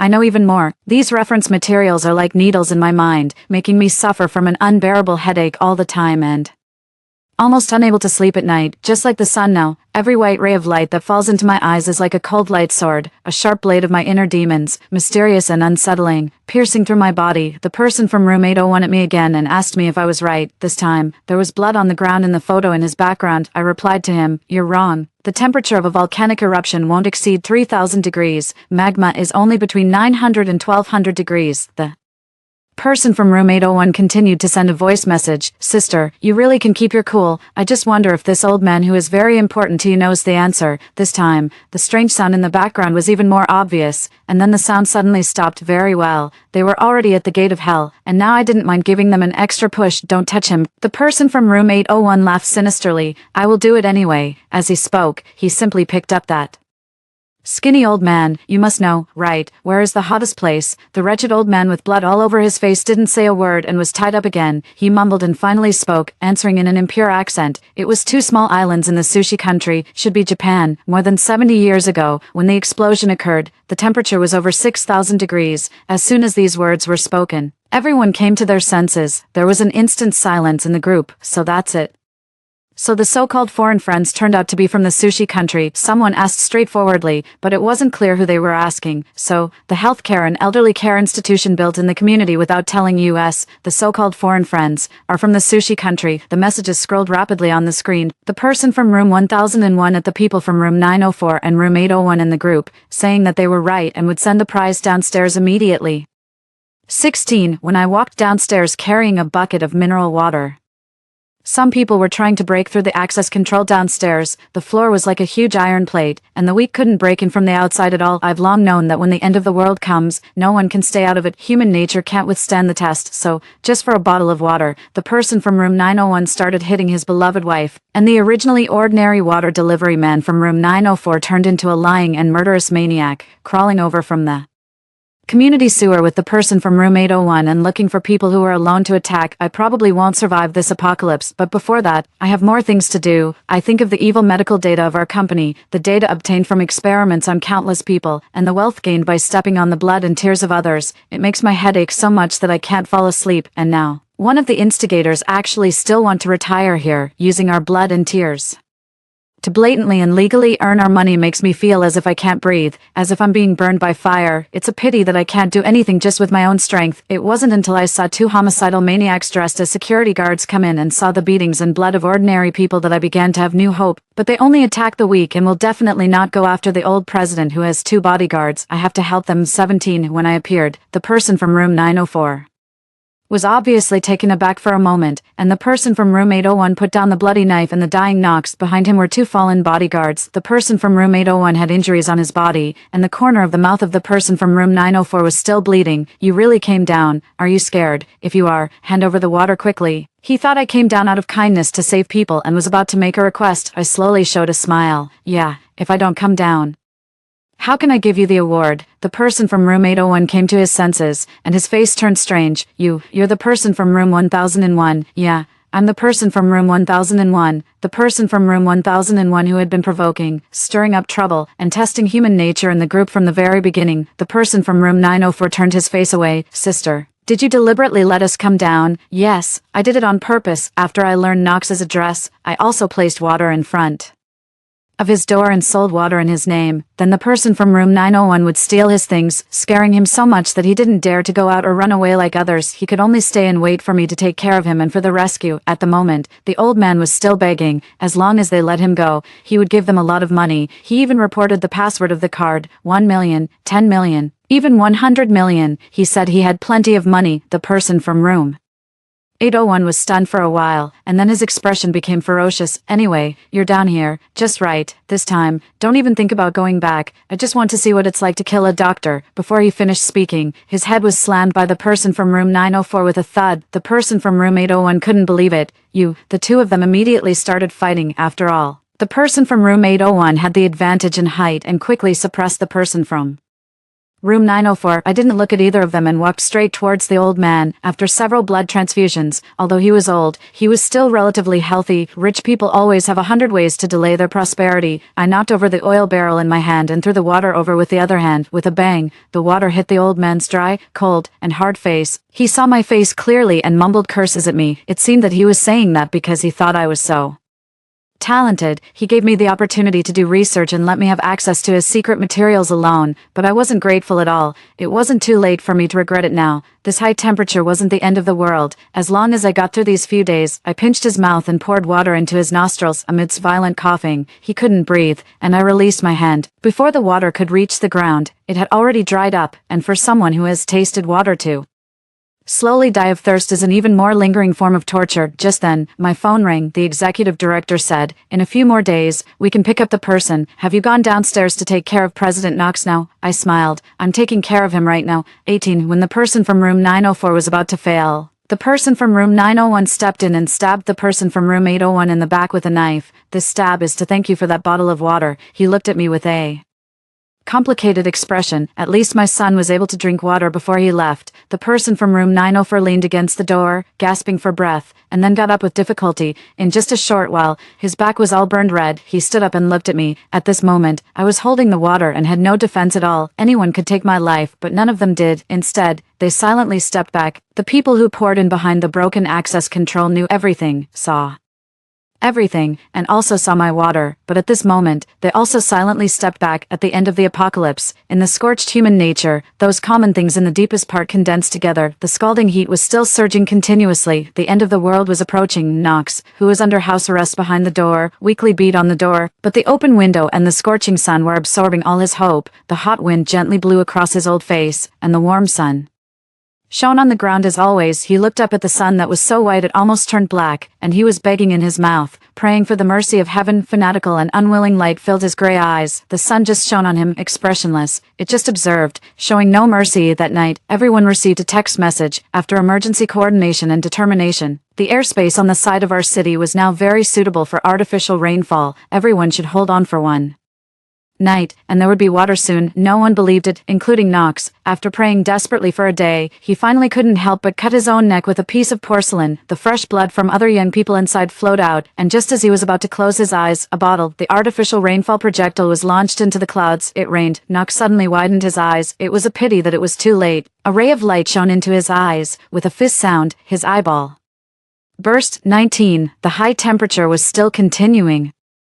but it would eventually end. But this rain gave everyone hope. As long as there was hope, people wouldn't act recklessly, especially those with a future. They wouldn't act recklessly anymore. Order was being restored, and I never saw the person from room 904 again. Before he left that day, he said that he couldn't control what he would do next, so he had to leave. Before leaving, he seemed to want to introduce himself. But in the end, he remained silent. I'm just an unknown nobody, not worthy of introduction. I'm leaving, sister. The back of the person from room 904 was all burned red. When he turned around and left, I called out his name. Goodbye, Lyle. Lyle was shocked all over. As if surprised that I knew him, he suddenly laughed. And then this time, he walked out without hesitation. Of course, I had seen him before. He used to be the water delivery man who specifically delivered water to me. Wearing a duckbill cap and with a smile on his face, he was always cheerful. Once he had quietly told me his name, but then he looked at the books and decorations all over my room and lowered his head and left. So, he knew I had water, so, he came to my community, and so, he lived next to me, and he and his accomplice were able to accurately find all the people living alone during the end of the world. I didn't trust anyone, but during the end of the world, people could only survive by relying on others. Story 2, the end of the world has arrived, and zombies are everywhere. There's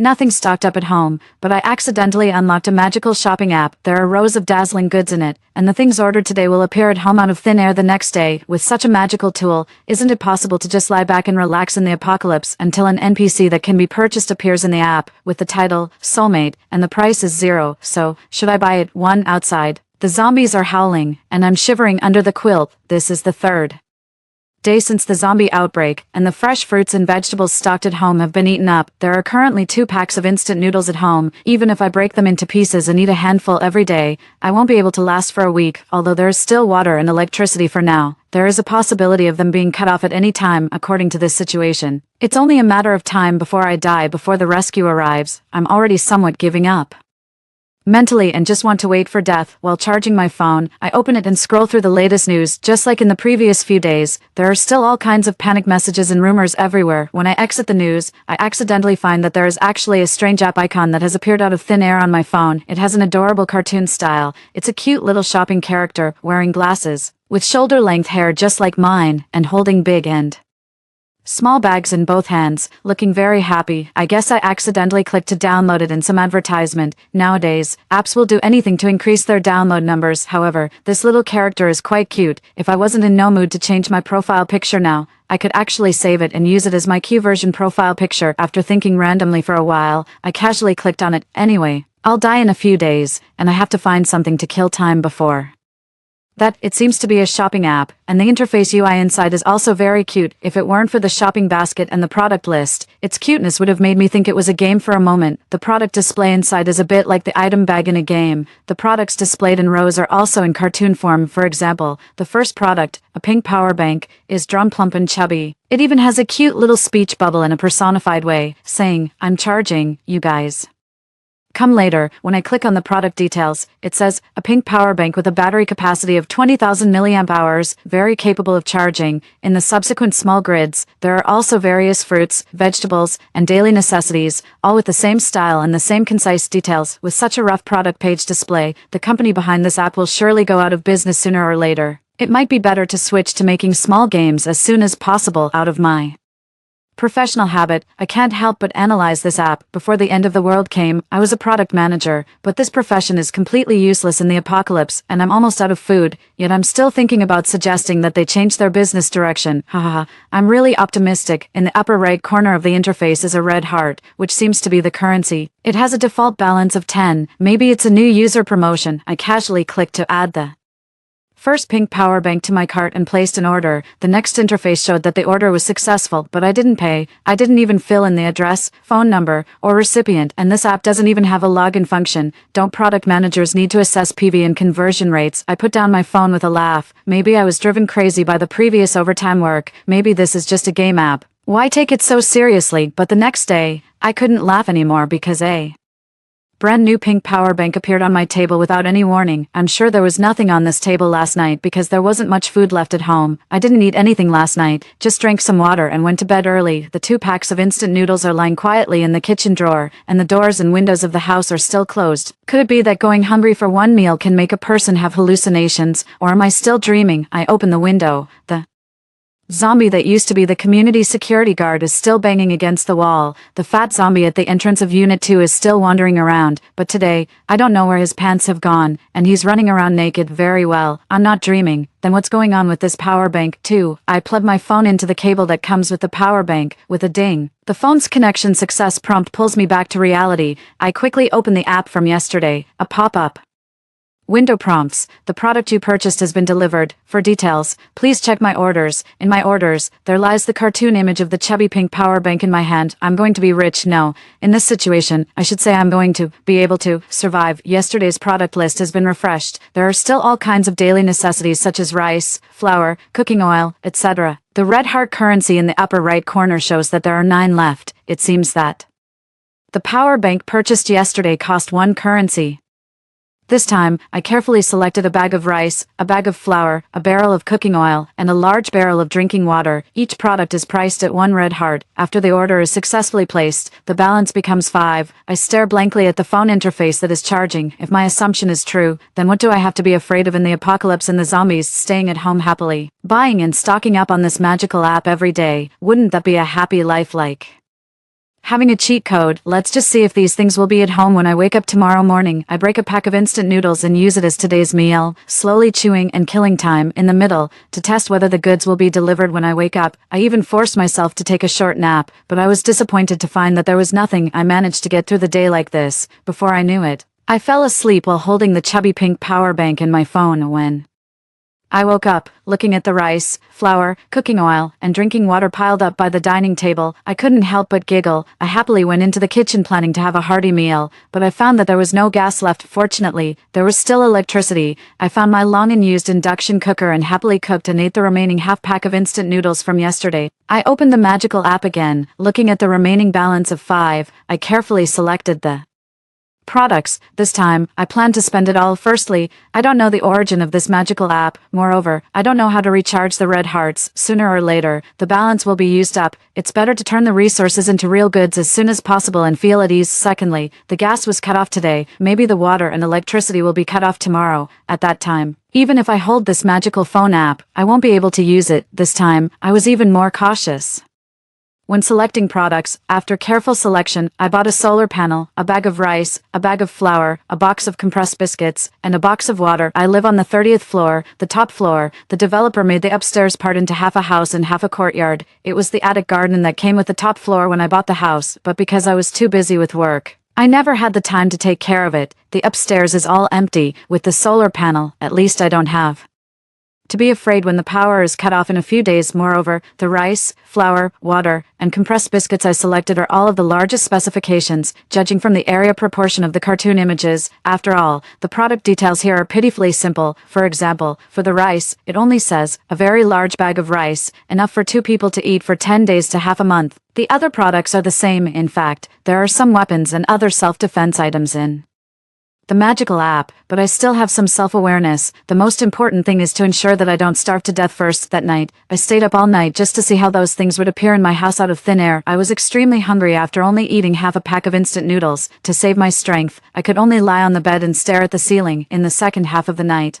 I was so sleepy that I squinted for a while holding the quilt on the bed. In a half asleep and half awake state, I vaguely saw a pile of goods silently appearing in my house out of thin air again. Even this time, the goods were neatly stacked for me. I energetically carried the food from the bedroom to the kitchen and stored it. Then I opened the app again. Sure enough, the balance this time was 0. There was still a pop-up window prompting, the product you purchased has been delivered. For details, please check my orders. After closing this pop-up window, I studied the app from beginning to end again unwillingly and confirmed that I didn't see any button related to recharging. There is a function to contact the developer, but no matter what message I send, it's always a robot reply saying, the function has not been activated yet, please recharge your favorability. I really can't figure it out, so I can only envy today's refreshed product list again. Suddenly, I find that in the first grid of the product column, where the chubby pink power bank used to be, there is a product priced at 0. It's a male cartoon character NPC named Soulmate. He has a neat short hairstyle outlined with just a few strokes, delicate facial features, and a smiling expression. He looks even cuter on the Q version character illustration. He's the kind of character I would spend money on in a card game. Product details. Your soulmate. You'll regret it if you don't buy it. It's such a simple and straightforward introduction. Again, to be honest, I'm tempted. After all, I don't have any balance left, and it's priced at 0, wouldn't it be a loss if I don't buy it? But what will be the consequences after I buy it? If a person really appears out of thin air, can I accept it? Moreover, I just stocked up on a little food. Won't he eat the rice in my house if he comes? I won't buy it. 3. Although I said I won't buy it, the two little figures in my heart have already fought each other until they were seriously injured. I stayed up until 12 o'clock at night, according to the usual rule. The product interface of this app is about to be refreshed again, and I still haven't made up my mind. The page flashed, and looking at the new product list unfolding, I feel mixed emotions with still a 0 balance, but what makes me feel a little relieved is that the first product is still that cartoon character NPC, and the price is still 0 yuan. It's just that the product title has become Soulmate, Trial Version. I click on the product details. Your soulmate, you'll regret it if you don't buy it, can only be tried for 10 days. It will be taken back when the trial period expires. They say that women's consumption desire is strong at night. Somehow, I placed an order. Who knows how worried I was before 12 o'clock that the 0 yuan product would be refreshed away. After all, I can't afford anything anymore, and they've already been on discount for 2 days. Yesterday it was a permanent purchase, but today it has become a 10-day trial. What if it's gone tomorrow? Actually, I secretly thought that since it's only for 10 days, I might as well give it a try. Anyway, it will be taken back when the trial period expires. Even if he eats the rice in my house for 10 days, the goods I bought on the app these 2 times are enough. When I woke up and came out of the bedroom the next day, I saw a man who looked 9/10 like the character illustration in the app sitting on my sofa. He has neat black short hair, facial features that look more handsome than the cartoon image, and a barely suppressed smile. Hello, I'm your soulmate. Me, I gather my thoughts and organize my words. Hello, my name is Cora. Does the NPC support renaming? He looks at me amusingly. My name is Dominic. This is my name and it can't be changed. The NPC even has a name. That's amazing. I ask, what functions do you have? He thinks for a while. I can cook, but you have to wash the dishes later. He actually has a request for me. Before I can say anything, I see him standing up and walking towards the kitchen. Are you hungry? Let me see. What's in your house? Why don't you have any vegetables in your house? Dominic frowns, but it doesn't matter. It's enough. He turns back to look at me, who is stunned. What are you standing there for? Find something to do for yourself. Wait for me for 15 minutes. I'll call you when it's ready. In the face of the apocalypse, what else do I have to do? I've been obsessed with studying this amazing app for the past 2 days and haven't paid much attention to the situation outside. I open a small gap in the window to observe. A few days ago, I still saw cars leaving the community to search for supplies, but there were more cars going out than coming back. I don't know if they encountered danger on the way or drove to other places to take refuge. The community is very quiet today. Zombies are sensitive to sound, so the surviving residents naturally won't make any noise. It's only the 5th day since the zombie outbreak. The normal person's family should still have enough stored food. It's just that the anxiety of watching the stored food gradually decrease and the fear of the hopeless future are the most terrifying. A burst of fragrance comes from the kitchen. Dominic comes out with a plate of scallion pancakes. Okay, come and have a taste. Although they are called scallion pancakes, there are actually no scallions in them. The fried pancakes are crispy on both sides and not greasy. One bite fills the mouth with a savory aroma. I suddenly feel like crying. It seems that I haven't eaten such a fragrant, crispy pancake with the taste of home for a long time. I grew up in a single-parent family. My mother suffered from a serious illness before the end of the world came. At that time, I had just started working and didn't earn much. All the family savings were spent, but we still couldn't cure my mother. I always felt that it was because I earned too little at that time that I couldn't keep her later. I worked hard to make money, but I found that after the end of the world came, the balance in my bank card was just a useless number, not even as valuable as a pack of instant noodles at home. As I eat, tears keep falling from my eyes. I feel a bit embarrassed in front of someone I've just met. Dominic looks a bit flustered when he sees me crying. He grabs 2 pieces of toilet paper for me. Don't cry. If you like it, I'll make it for you again in the future. Don't cry. I turn my face away and say, I just haven't eaten something good for a few days. It's nothing. The awkward feeling continues until I finish eating and feel a bit full. Then I suddenly remember, why did Dominic make so many pancakes? Although we both finished eating them without any leftovers, how much flour and oil did he use? I'm heartache. Sure enough, having a man around is very costly in terms of rice flour oil, automatically ignoring the fact that I ate no less than him this meal. Because I was immersed in the awkwardness and the distress over the food, Dominic ended up washing the dishes in the end. He leaned against the sofa and looked at me. Do you want to have a chat? He really doesn't seem like a system NPC at all. He's more like a normal person. I have a belly full of questions and really want to get some answers. Me, are you a real person, not an NPC? Dominic is a bit speechless. Of course, where do I not look like a normal person? That's true, with his appearance and temperament. If it were before the end of the world, he would be a high quality Yen man, when walking on the street, there should be little girls coming up to ask for his WeChat. Me, how about starting with personal basic information? My name is Cora, which you already know. I'm 25 years old. Before the end of the world, I worked as a product manager in a certain company. Now in the apocalypse, my profession doesn't give me any advantage at all, and I can only barely survive. Are you from this world? Why did you appear out of thin air? What else can you do besides cooking? You want to know too much. Let's take it one step at a time. Dominic can't help but laugh, and there seems to be some profound meaning in his eyes. After all, we have plenty of time ahead. Dominic, I'm supposed to be 26 years old now. He pauses when talking about his age. Before the end of the world, I was a programmer, and I still am after the apocalypse. I tell a bad joke. What a coincidence. Then aren't we work partners? How about we cooperate to develop some project? Dominic, it's not a coincidence. There will be opportunities in the future. Dominic, your job is not useless. Cora, keep living well, and time will give you the answers. His joke is even colder than mine. I say, then where did you come from? What's the deal with that app? Dominic, I can't tell you that yet. I noticed the word yet he said and think that maybe I can get him to talk when we get more familiar later. Dominic, however, you just asked about skills. How about I install the solar panel you bought for you? After unboxing the solar panel I bought a couple of days ago, I studied it for a long time but still couldn't figure out how to install it. I could only spread a pile of parts in the living room. Dominic directly carried the things up to the rooftop, without even looking at the instruction manual. He started assembling it. The weather in early summer has started to get a bit hot. Before long, a thin layer of sweat appeared on his forehead, and the black t-shirt he was wearing was also a bit damp with sweat. When a man is working, he really is charming. I squat beside him and watch. You have such strong practical skills. Did you study science and engineering before? Dominic, yes, I used to like tinkering with these things when I had nothing to do. Me, then are you also proficient in water and electricity maintenance and the like? Dominic looks up and wipes the sweat with his arm, smiling. Of course, am I very useful? In the sunlight, his sweat and eyes are both shining. I feel a bit dazzled and turn my head to the side. Dominic looks aggrieved. What a perfunctory affirmation. I look at the zombies bouncing around downstairs and suddenly find that the security guard zombie, who had been banging against the community wall all the time, has already broken the wall. There are also two zombies that are bouncing significantly higher than before and have already bounced onto the wall of the second floor of the adjacent unit. Fortunately, there is an anti-theft net blocking them. I don't know if there is anyone in that house. I'm afraid they will be scared to death if they see this. A conjecture pops up in my mind. Aren't the zombies evolving? Dominic, that's right. This is just the beginning. There will be even stronger ones in the future. I'm scared. Are there any that can fly? Can they reach the 30th floor? Dominic, I haven't found any that can fly yet. But some zombies' physical strength and intelligence are evolving. In the future, the 30th floor won't be completely safe either. I can't help but shiver. If my home isn't safe, then where should I go? Dominic sees my anxiety. You don't have to worry about that for now. That's something for the future. Besides, don't I have me here? I let my imagination run wild. Since zombies can evolve in various ways, will humans also, for example, with superpowers or something? Dominic, there will be many directions of evolution. Me, wow. It would be great if I could have superpowers.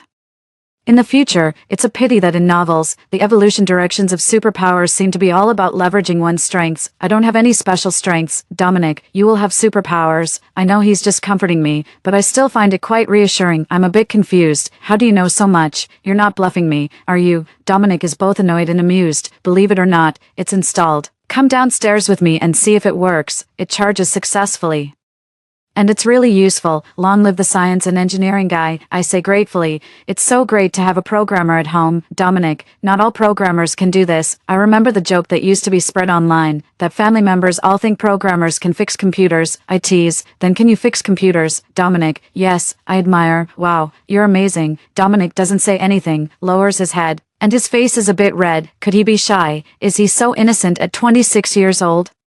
Could he have never been in a relationship? But it's still too early to discuss this topic with him. I'm quickly attracted by the magical app on my phone because the balance in it has awesomely become 20 goodness, 20 little red hearts. How many supplies can I buy with that? 5. I happily browse through the product interface. The previous NPC character shows is sold out, but other supplies are still abundant. I didn't cherish it when there were plenty of supplies before. After these few days of lacking food, I really want to eat a fragrant fried egg. I add a pack of eggs to my cart and carefully calculate what else to buy to improve my life. After all, this inexplicably obtained balance is hard one, and I don't know if there will be more after I spend it. Dominic leans next to me, just close enough to glance at my phone screen. Buy some streaky pork and potatoes too, as well as scallions, ginger, and garlic. I'll make braised pork for you. I can't help but swallow. How does he know that I like braised pork the most? But in this current situation, it's already good enough if we don't starve to death. I regain my focus. People will starve to death outside in a few days. How can we eat braised pork now? We'd better save some. Then I ask suspiciously, what's your relationship with this magical app? I feel like you seem to know a lot about it. Dominic, I can't tell you that yet either. Me, why can't you tell me anything? Can you tell me how to get these little red hearts?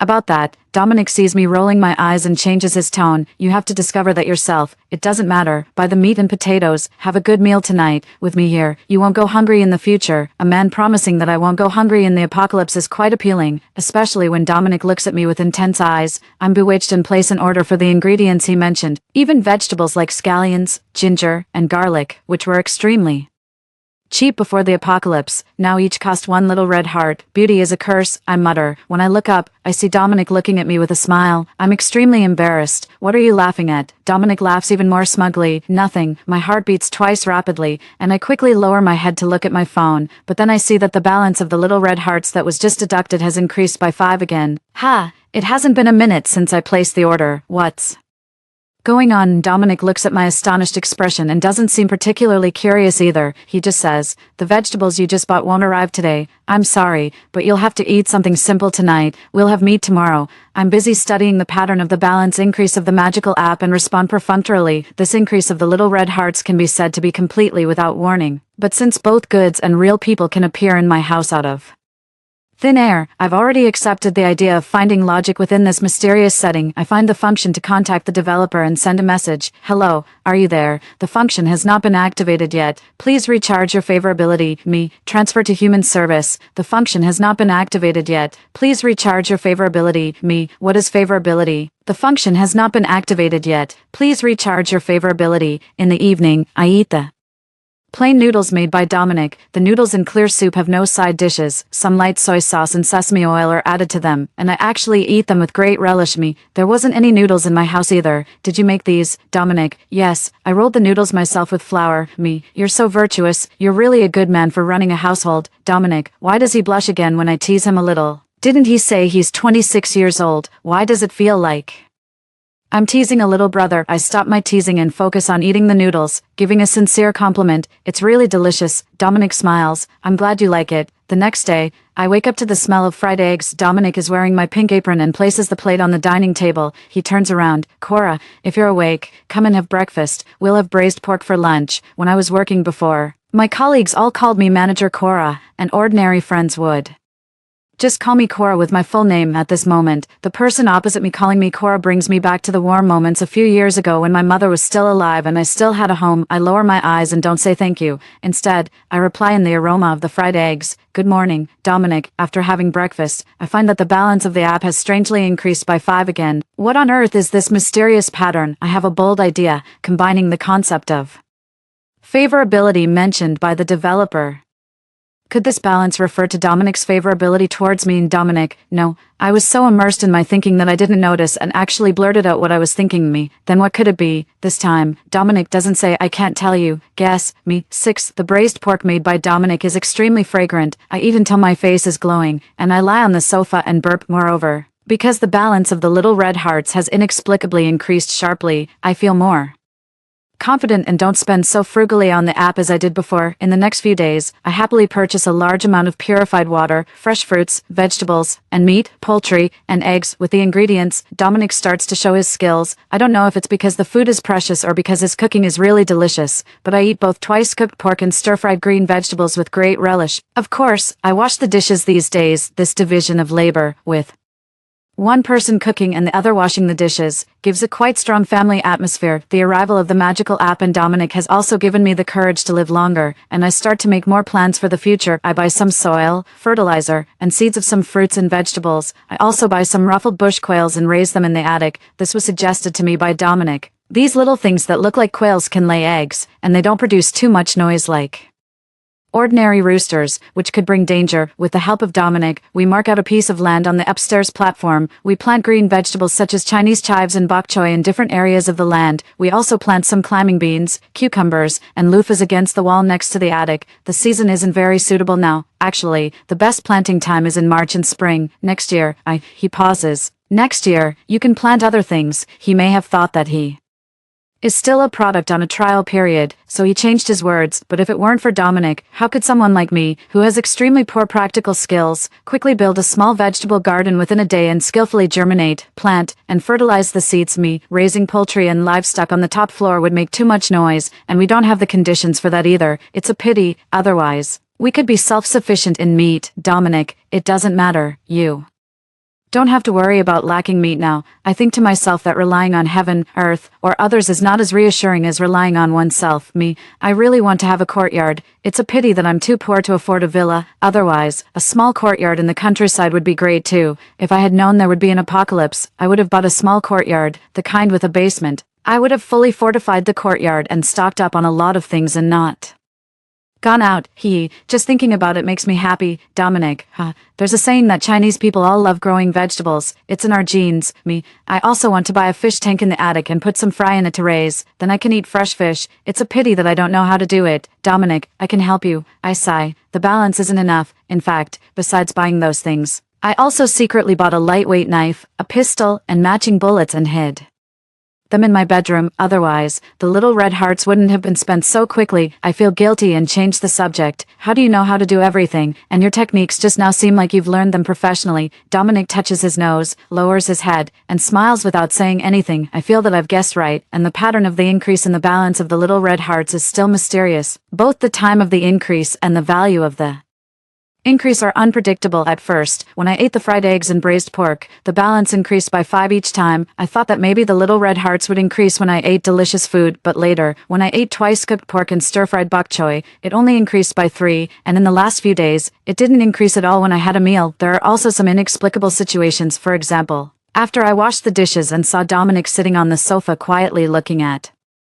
me, I pretended to be fierce and said, "What are you looking at?" And then I found that the balance increased a little while later. For example, after Dominic and I finished building the vegetable garden and we were both covered in mud, he smiled and poked my forehead with his muddy hand. I jumped up unyieldingly and smeared mud on his hair. When I washed my hands, I found that the balance increased a little again. For example, when I was squatting in the kitchen arranging the newly arrived potatoes and accidentally bumped into Dominic's chin when I stood up, I lost my balance and even smeared the mud on his chest, leaving 2 gray marks. We were both extremely embarrassed, and the balance increased a little. For example, when Dominic took off his shirt to wash the only NPC suit t-shirt he brought, I saw a little water splashing on his abs, and I felt my face getting a bit hot. I shifted my attention to playing with my phone, and the balance increased a little. For example, I found a piece of clothing that I bought too big and gave it to Dominic, saying, "I haven't worn this before." He smiled playfully and replied, "It doesn't matter if you've worn it." I blushed and glared at him. When I lowered my head to look at the constantly lit phone screen,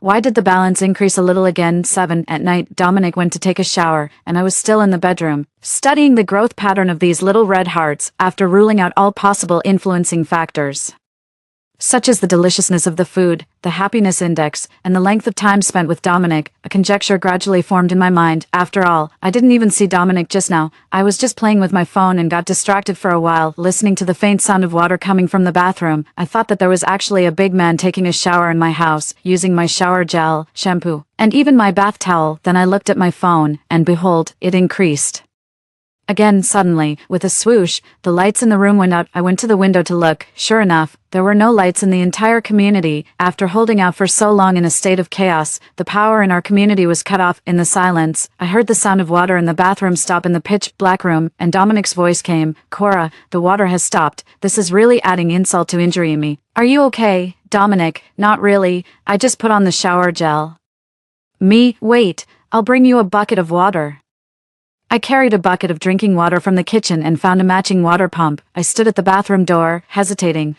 Should I just leave it here and let you come get it? Before I could finish my words, the bathroom door opened from the inside. Dominic was wrapped in a bath towel, with foam all over his head and body. In the dim night, I could actually clearly see his lean outline, looking up along the line of sight. I saw his teasing eyes. "Dominic, although it's a bit late to say this, do you want to give it a hands-on inspection?" My cheeks flushed. "Hurry up and carry it in and wash." Dominic bent down to pick up the bucket, and the bath towel around his waist loosened and slipped down. I quickly turned around and left. My night vision ability is really too good. Back in the room, I could still feel my ears burning, although it was just a glance. I was sure that the goods were of excellent quality and quantity. Trying to calm myself down, I remembered that when His bath towel fell just now. There seemed to be a scar on his waist. Did I see it wrong? It felt a bit like the mark left by a bite wound. After Dominic took a shower, he fell asleep on the sofa in the living room outside. The more I thought about it, the more strange it seemed. I wanted to go out and ask him, but I was afraid that I had seen it wrong in the dark. Asking would instead expose that I had seen him completely. Unable to contain my curiosity,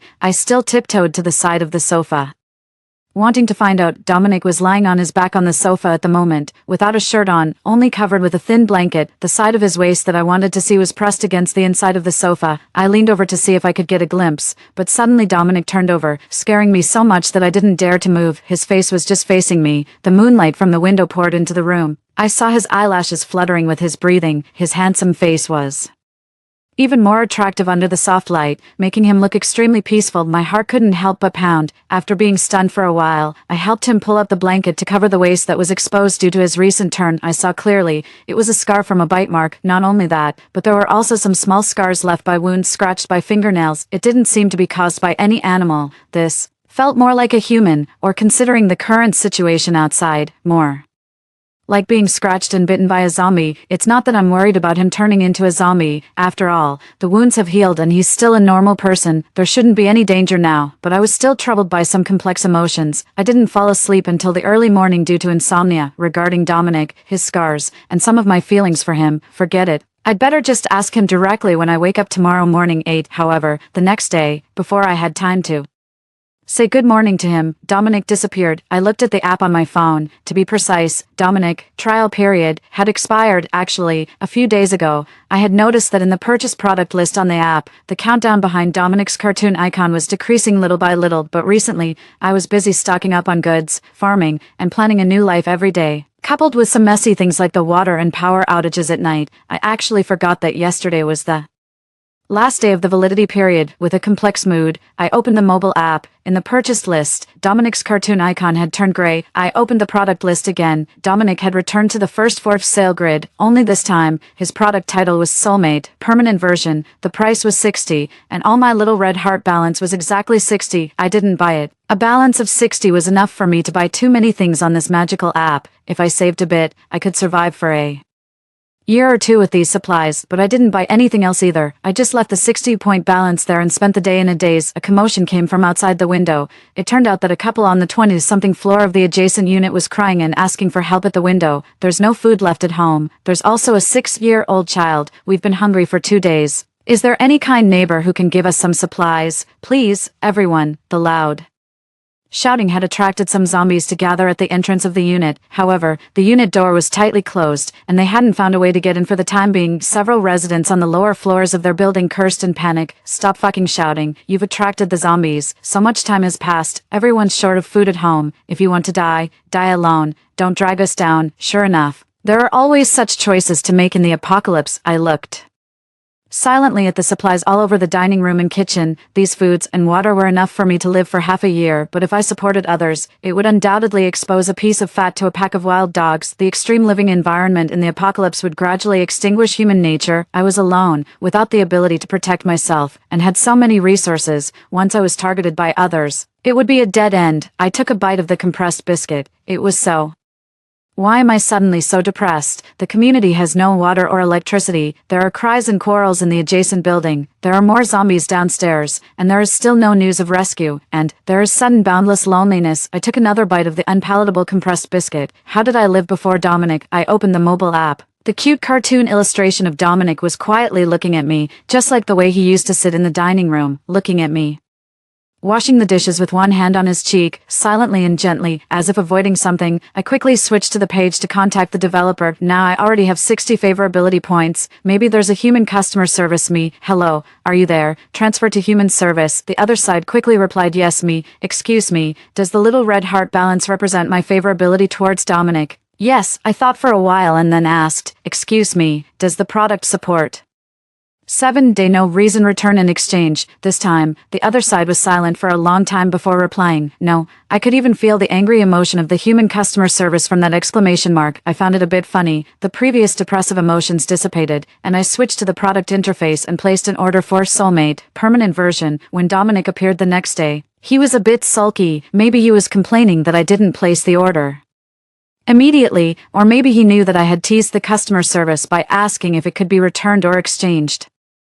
I pretended to be pitiful. I spent all my balance for you, now I'm completely broke. His expression softened a bit, but he still didn't speak. I continued to pretend to be wronged. I already have such a high favorability of 60 towards you. I like you so much. What should I do? Suddenly, he came over and hugged me. It was so unexpected that I forgot to react. His chin rested on the top of my head. As if he wanted to bury his face in my hair, he said in a muffled voice, "Cora, actually, I like you more." I burst out laughing and hugged him back. Okay, you win, my soulmate. 9. After Dominic came back, my happiness index also returned. What's more unexpected is that after seeing him again, the favorability balance represented by the little red hearts increased from 0 to 80 again. However, we both tacitly didn't take the initiative to mention the app-related topics. Even though we had various questions in our hearts, I always held back and didn't ask. At noon that day, we ate dumplings with leek and pork filling. The leeks were the first crop of seedlings that had newly grown on the upstairs platform. I double-checked with Dominic that the remaining leek seedlings could still grow strong after losing this head of green hair. I happily took a pair of scissors and cut a small bunch. This was the first wave of harvest from our efforts in the previous few days and was of great significance. Dominic asked me to exchange for a gas cylinder, then he tinkered in the kitchen with a toolbox and told me that the gas stove could be used. After 2 days, we ate hot dumplings again. We both tacitly didn't speak. It was only when our chopsticks touched while dipping in vinegar at the same time that we looked at each other and smilingly. It's a pity that there were too few leeks, and we didn't make many dumplings. We still wanted more. The neighbor couple on the 20-something floor of the adjacent unit stuck their heads out again to call for help, but this time, their voices were obviously not as full of energy as last time. It seemed that they had really been hungry for a while. However, this time, the neighbors downstairs didn't scold them anymore. Instead, some other households also gradually stuck their heads out and echoed, asking for some purified water. Me, Dominic, I want to help them, but I also want to protect myself. Dominic looked at me quietly, waiting for me to continue. Me, is there any way to give them supplies without exposing us? Dominic gave me an affirmative smile. For some reason, even before he spoke, I felt at ease. I believed that he must have a way. After all, isn't it the programmer's job to solve the product manager's needs? I was amused by my own thoughts, and my somewhat heavy heart also relaxed. You're right, Cora, we must do this on the premise of ensuring your safety. With me here, Dominic's last words were extremely vague. I won't let you be in danger again, Dominic. Cora, you need to buy a few drones, as well as a printer and matching printing consumables. I understood. Deliver supplies with drones. Won't it be too obvious, Dominic? So we have to distribute the supplies at night and borrow someone else's name, Dominic, and I packed dozens of portions of supplies. The load-bearing capacity of the drones didn't support 2 heavy things, so the things we put in were all bottled purified water, compressed biscuits, which were most crucial for survival, as well as some vitamin tablets and common granular medicines that didn't take up much space. I used the printer to print some flyers with the words, "There is hope if you persevere. Hold on and wait for rescue." I put the flyers into the supplies one by one. Dominic and I quietly waited for the early morning on the rooftop. The next morning, I don't know which neighbor first discovered that there were some supplies hanging on their windowsill and shouted in surprise. Other residents also gradually discovered the supply packages scattered at the entrance of the unit building and all over the community. Finally, the national supplies have arrived. It says there will be a rescue. Let's wait with peace of mind. We can survive again, persevere, and there will be hope. Some young and strong people in the families, seeing the supplies in the community, seemed to gain a lot of courage. They formed groups of 2 or 3, picked up kitchen knives, and went down to chop zombies. After all, food and water were right in front of them, and the risk of going out to fight now was much smaller. People who didn't have the fighting ability and dared not go downstairs, in order to open up a way of life for their families, threw all kinds of things out of the windows to smash the zombies and help. A usually gentle and beautiful sister on the 6th floor opposite even threw a dumbbell and smashed the heads of 2 zombies. Seeing this scene, there was a cheer in the community. I was squatting on the rooftop, seeing this, and I also cheered excitedly in a low voice. Wow, Dominic, did you see that? She's so awesome. I just felt a gentle touch on the top of my head, and Dominic's gentle voice sounded, "You're also very powerful. All these changes are because of your decision." Although there was still no water or electricity and a lack of supplies, the previously dead, silent community seemed to come alive overnight. Some young and strong people united to form a community self-defense team and began to try to clear the zombies wandering in the community and search for more supplies around the community. Sure enough, as long as there is a little hope, we can survive. 10. Relieved of a burden on my mind, I couldn't help but feel completely relaxed, perhaps because there was someone to accompany me. I even felt more at ease and happy in the apocalypse than before the apocalypse. There was only one thing that I still had on my mind, which was that Dominic had hidden too many things from me. I had to find an opportunity to get him to talk. For this reason, I spent a lot of money yesterday to buy 2 bottles of red wine, waiting for a candle-lit dinner tonight to get Dominic drunk. When Dominic finished cooking, I excitedly lit the candles. Let's play truth or dare. Dominic looked at the 2 goblets I had set up and seemed a bit. How do we play? Rock, paper, scissors. The loser chooses truth or dare. For truth, it's 1 question and 1 answer, and you can't tell lies. For dare, we can just drink. Dominic didn't express his opinion. Let's eat first. We'll play after eating. I secretly worried in my heart. I didn't know how much he could drink. If he could drink 1,000 cups without getting drunk and always chose dare, what should I do? However, when the time came, I could only take 1 step at a time and adapt to the situation. In the first round, I lost. I choose dare. As I said that, I picked up the glass and drank it all in 1 gulp. Drink 2 glasses first to create an atmosphere and, additionally, to boost my courage. In the second round, Dominic lost. He thought for a while and also chose dare, but the way he clumsily drank and his indescribable expression, could it be that he had never drunk alcohol before? Back and forth. Both of us were a bit tipsy, especially Dominic was obviously unable to hold his liquor. His cheeks and ears were burning red. Dominic won a round. I said, I choose truth. What do you want to ask? Dominic thought for a while and stammered, will you like someone younger than you in the future? I was confused. Isn't Dominic 1 year older than me? I said, no. He was obviously unhappy, his mouth flattened, and the corners of his mouth drooped downward. Only then was I convinced that he was 100% drunk. Under normal circumstances, he would never show such a cute look as if he was willing to be bullied. It's time to get to the main point. Finally, I won. I didn't give him the chance to choose dare. Where did you come from? Dominic answered honestly. The 5th year of the apocalypse. Is that true? How did you come here? Dominic had a defensive expression on his face. You've only won once. I was speechless. He was so difficult to fool even when he was drunk. In the new round, I won again. I continued to ask, how did you come here? Dominic, you bought me on the app. You're so stupid. Me, that's not what I meant. Dominic was proud. You've asked your question. There's no more chance. I was angry and thought that I must not leave any loopholes for him in the following questions. Dominic won a round. He stared blankly for a while and asked, what kind of guy does Cora like? Me, someone like you. Dominic took a long time to react, and then he became excited and even giggled twice. So cute. I wanted to kiss him. I held back the little restlessness in my heart and won another round. How did this app come about? We made it. Who else is there besides you? It's just us, Dominic repeated and then accused me. Cora, you're so stupid. You're the stupid one. I won't argue with a drunkard. Dominic won. Cora, what kind of gifts do you like? Me, I like whatever you give me, but so far, I like the food you cook the most. Dominic became excited again. I won. What happened between you and me in the future? Explain it in detail, including our careers, feelings, from beginning to end. Leave nothing out. Dominic paused and organized his words for a while. You saved me, took me to work with you. We used our superpowers for work. What kind of work? A programmer and a product manager together. Of course, work on a project. You big fool. Cora, the magical app is our first project, so this app is the masterpiece of me and Dominic in the future. I was greatly shocked and continued to ask, you haven't talked about the relationship part yet. Dominic sighed. Regarding our relationship, there wasn't enough time for us to develop feelings. I won another round and pressed on with my questions. How did you get the scars on your body? He seemed to be lost in some painful memories. His eyes gradually filled with tears, making him look pitiful and wronged. You bit me, Cora. Cora turned into a zombie, and I couldn't find Cora anymore. I should have stood by your side earlier and never left you. From Dominic's answers, I gradually pieced together a story. 5 years later, I awakened my superpowers and saved Dominic, who was 21 years old at that time, because our majors were a good match.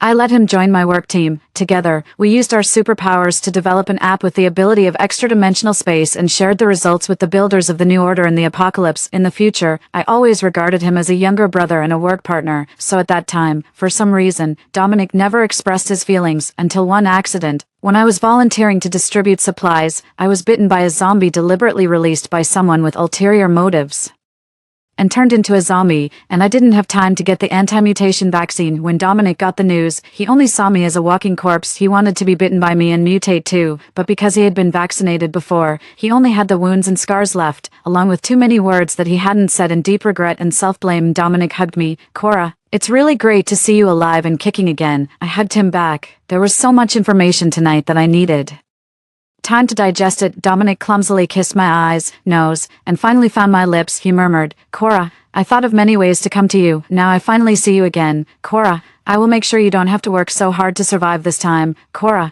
I will never let you be in danger again. Promise me you'll be careful too. I can't lose you again. Cora, love me. I will make you happy. So, this time, I experienced a long-delayed inspection of the goods more thoroughly, deeply, and personally. The unity of the spirit and the body is indeed reliable without deception. 11 later, Dominic disappeared without warning again. In this timeline, Dominic had already stayed for too long. I didn't know what would happen if he stayed any longer. I was so devastated that I searched everywhere in the bedroom, living room, kitchen, and the rooftop where we had spent countless hours together. But there was no sign of Dominic. In the magical app, the prices of all the products were cleared to 0. The favorability value in the upper right corner remained at 100, but no matter how many times I refreshed, Dominic's cartoon illustration never appeared again. Dominic left, leaving me a home full of our warm memories and a supply warehouse that was enough for me to use for a lifetime. Dominic once said that the supplies in the app actually existed in reality. It was just that the home delivery of the items was achieved through intelligent positioning and space transfer. Only Dominic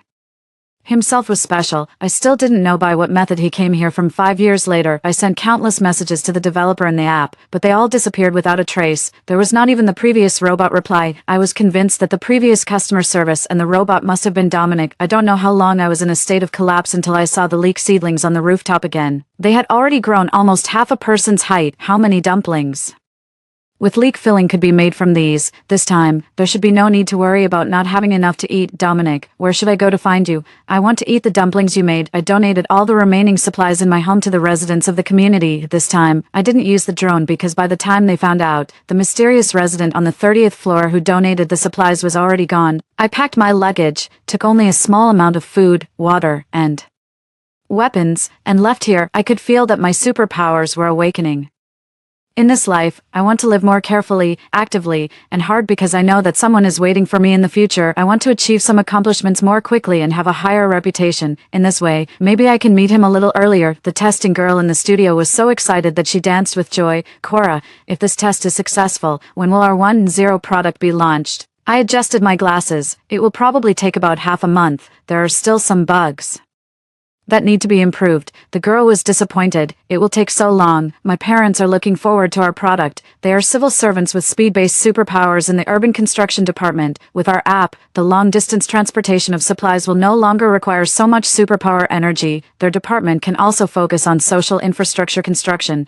I want to launch it as soon as possible too, but we lack programmers with superpowers. Look at Eric. He's losing all his hair from working overtime. Eric is a 35-year-old programmer in the studio. When he heard me, he turned his head and gave me a glare, then turned back. His bald spot on the top of his head was shining brightly. Even with superpowers, it can't prevent a programmer from going bald. The administrator Dylan said, "Boss, someone is here for an interview." I've told you many times not to call me boss. You can call me Cora or manager Cora. As I said this, I entered the interview room. A young man with neat short hair and delicate facial features was sitting inside. When he saw me come in, he smiled at me. "Hello, my name is Dominic. I'm here for the programmer interview." His smile was like the direct sunlight, blinding my eyes for a moment. He said sheepishly, "Can you lend me a power bank? My phone is out of battery." I handed him a chubby and battered power bank. "Of course, Dominic, I'm Cora. You can call me Cora. I'm glad to see you again." 12. Dominic's perspective epilogue. The first time I saw Cora, her hair was neatly tied up, she was wearing glasses, and she was carrying a heavy backpack. She looked a bit disheveled and tired from her journey, obviously an ordinary person struggling hard in the apocalypse, yet she shared half of her precious rations with me. In the third year of the apocalypse, the former genius programmer was now useless. I had no physical strength, speed, or combat ability against zombies. I was already very content to have survived until now. What a coincidence. Cora smiled and said to me, "I was a product manager before the apocalypse. We're in the same industry." It had been a long time since anyone had talked to me about the workplace life before the apocalypse. Cora and I complained about the stupid colleagues and bosses before the apocalypse. I felt a rare moment of peace. Do you know the 3SB's law in the workplace? No. It means that the boss is stupid, the colleagues are stupid, and the customers are stupid. One of these three stupid people will definitely appear in your workplace life, but if all three of them appear at the same time, then basically no one can continue doing that crappy job. Ha ha ha. Cora adjusted her glasses. I thought you wouldn't laugh. A handsome younger brother like you should smile more. I regretted telling her my age. Cora was already 28 years old. For her, who is only 21 years old this year, was indeed a younger brother. I've been working For about the same time as you. After all, I was recruited by HuaX when I graduated from university at 18. I tried to defend myself. HuaX was a well-known technology company before the apocalypse. Cora had also heard about the news of them recruiting young genius programmers with high salaries. Cora asked me about my school and work experience in surprise. And then she started clicking her tongue in admiration. Dominic, you're really excellent. If we work together, the colleague part of the 3SB's law probably won't be triggered. Huh. I smiled bitterly. So excellent that I'm almost starving to death now. Cora said seriously, everyone has their own talent and will be useful. Then she made a fist and pretended it was a microphone and held it to my mouth. I tentatively said, all the money spent will come back again. That's right. You've already spent all your money, and now it's time for the money to come back. The sun was shining brightly that day, against the chaotic background. Cora's eyes were curved, and she was smiling. At that moment, I decided that she was the money that would come back to me later. Cora and I gradually awakened our superpowers. As intellectual evolutionaries, we were extremely precious human resources in the apocalypse, and our lives gradually got better. Neither Cora nor I could cook. Cora told me that in the first 3 years of the apocalypse, she was so miserable that she had to eat wild vegetables and tree bark raw and managed to survive by sheer luck, so I quietly learned how to cook. At first, Cora praised me with a grimace, saying not bad, but later, when she ate the braised pork and dumplings I made, she genuinely praised me. Seeing her satisfied expression as she held her belly after eating was my greatest satisfaction. Our career gradually took off. At first, there were only 2 people in the team, and gradually, we formed a studio with more than 10 people. Finally, in the 5th year of the apocalypse, with the support of the authorities, the supply space transfer app we developed for ordinary people without superpowers entered the testing phase. Once it is successfully put into use, this app will become a tool to relieve ordinary people, a link connecting a large number of civilians and the government, and it can also save a huge amount of superpower human resources for the military. By then, Cora had become Manager Cora. She was neat and capable, and she was even more charming than when I first met her 2 years ago. Dylan, the administrator of the studio, joked that I didn't know which talent would be worthy of our boss. I've told you not to call me boss. Hurry up and eat. Cora picked up a piece of meat and stuffed it into Dylan's mouth. Eating meat can't shut you up. That's right. Cora, we still don't know what type of person you like. Do you like someone older or younger than you? Cora was obviously embarrassed. She glanced at me with a flustered look in her eyes. Maybe it was a look for help. I said to Dylan, why don't you worry about your own problems first? Dylan blushed and lowered her head.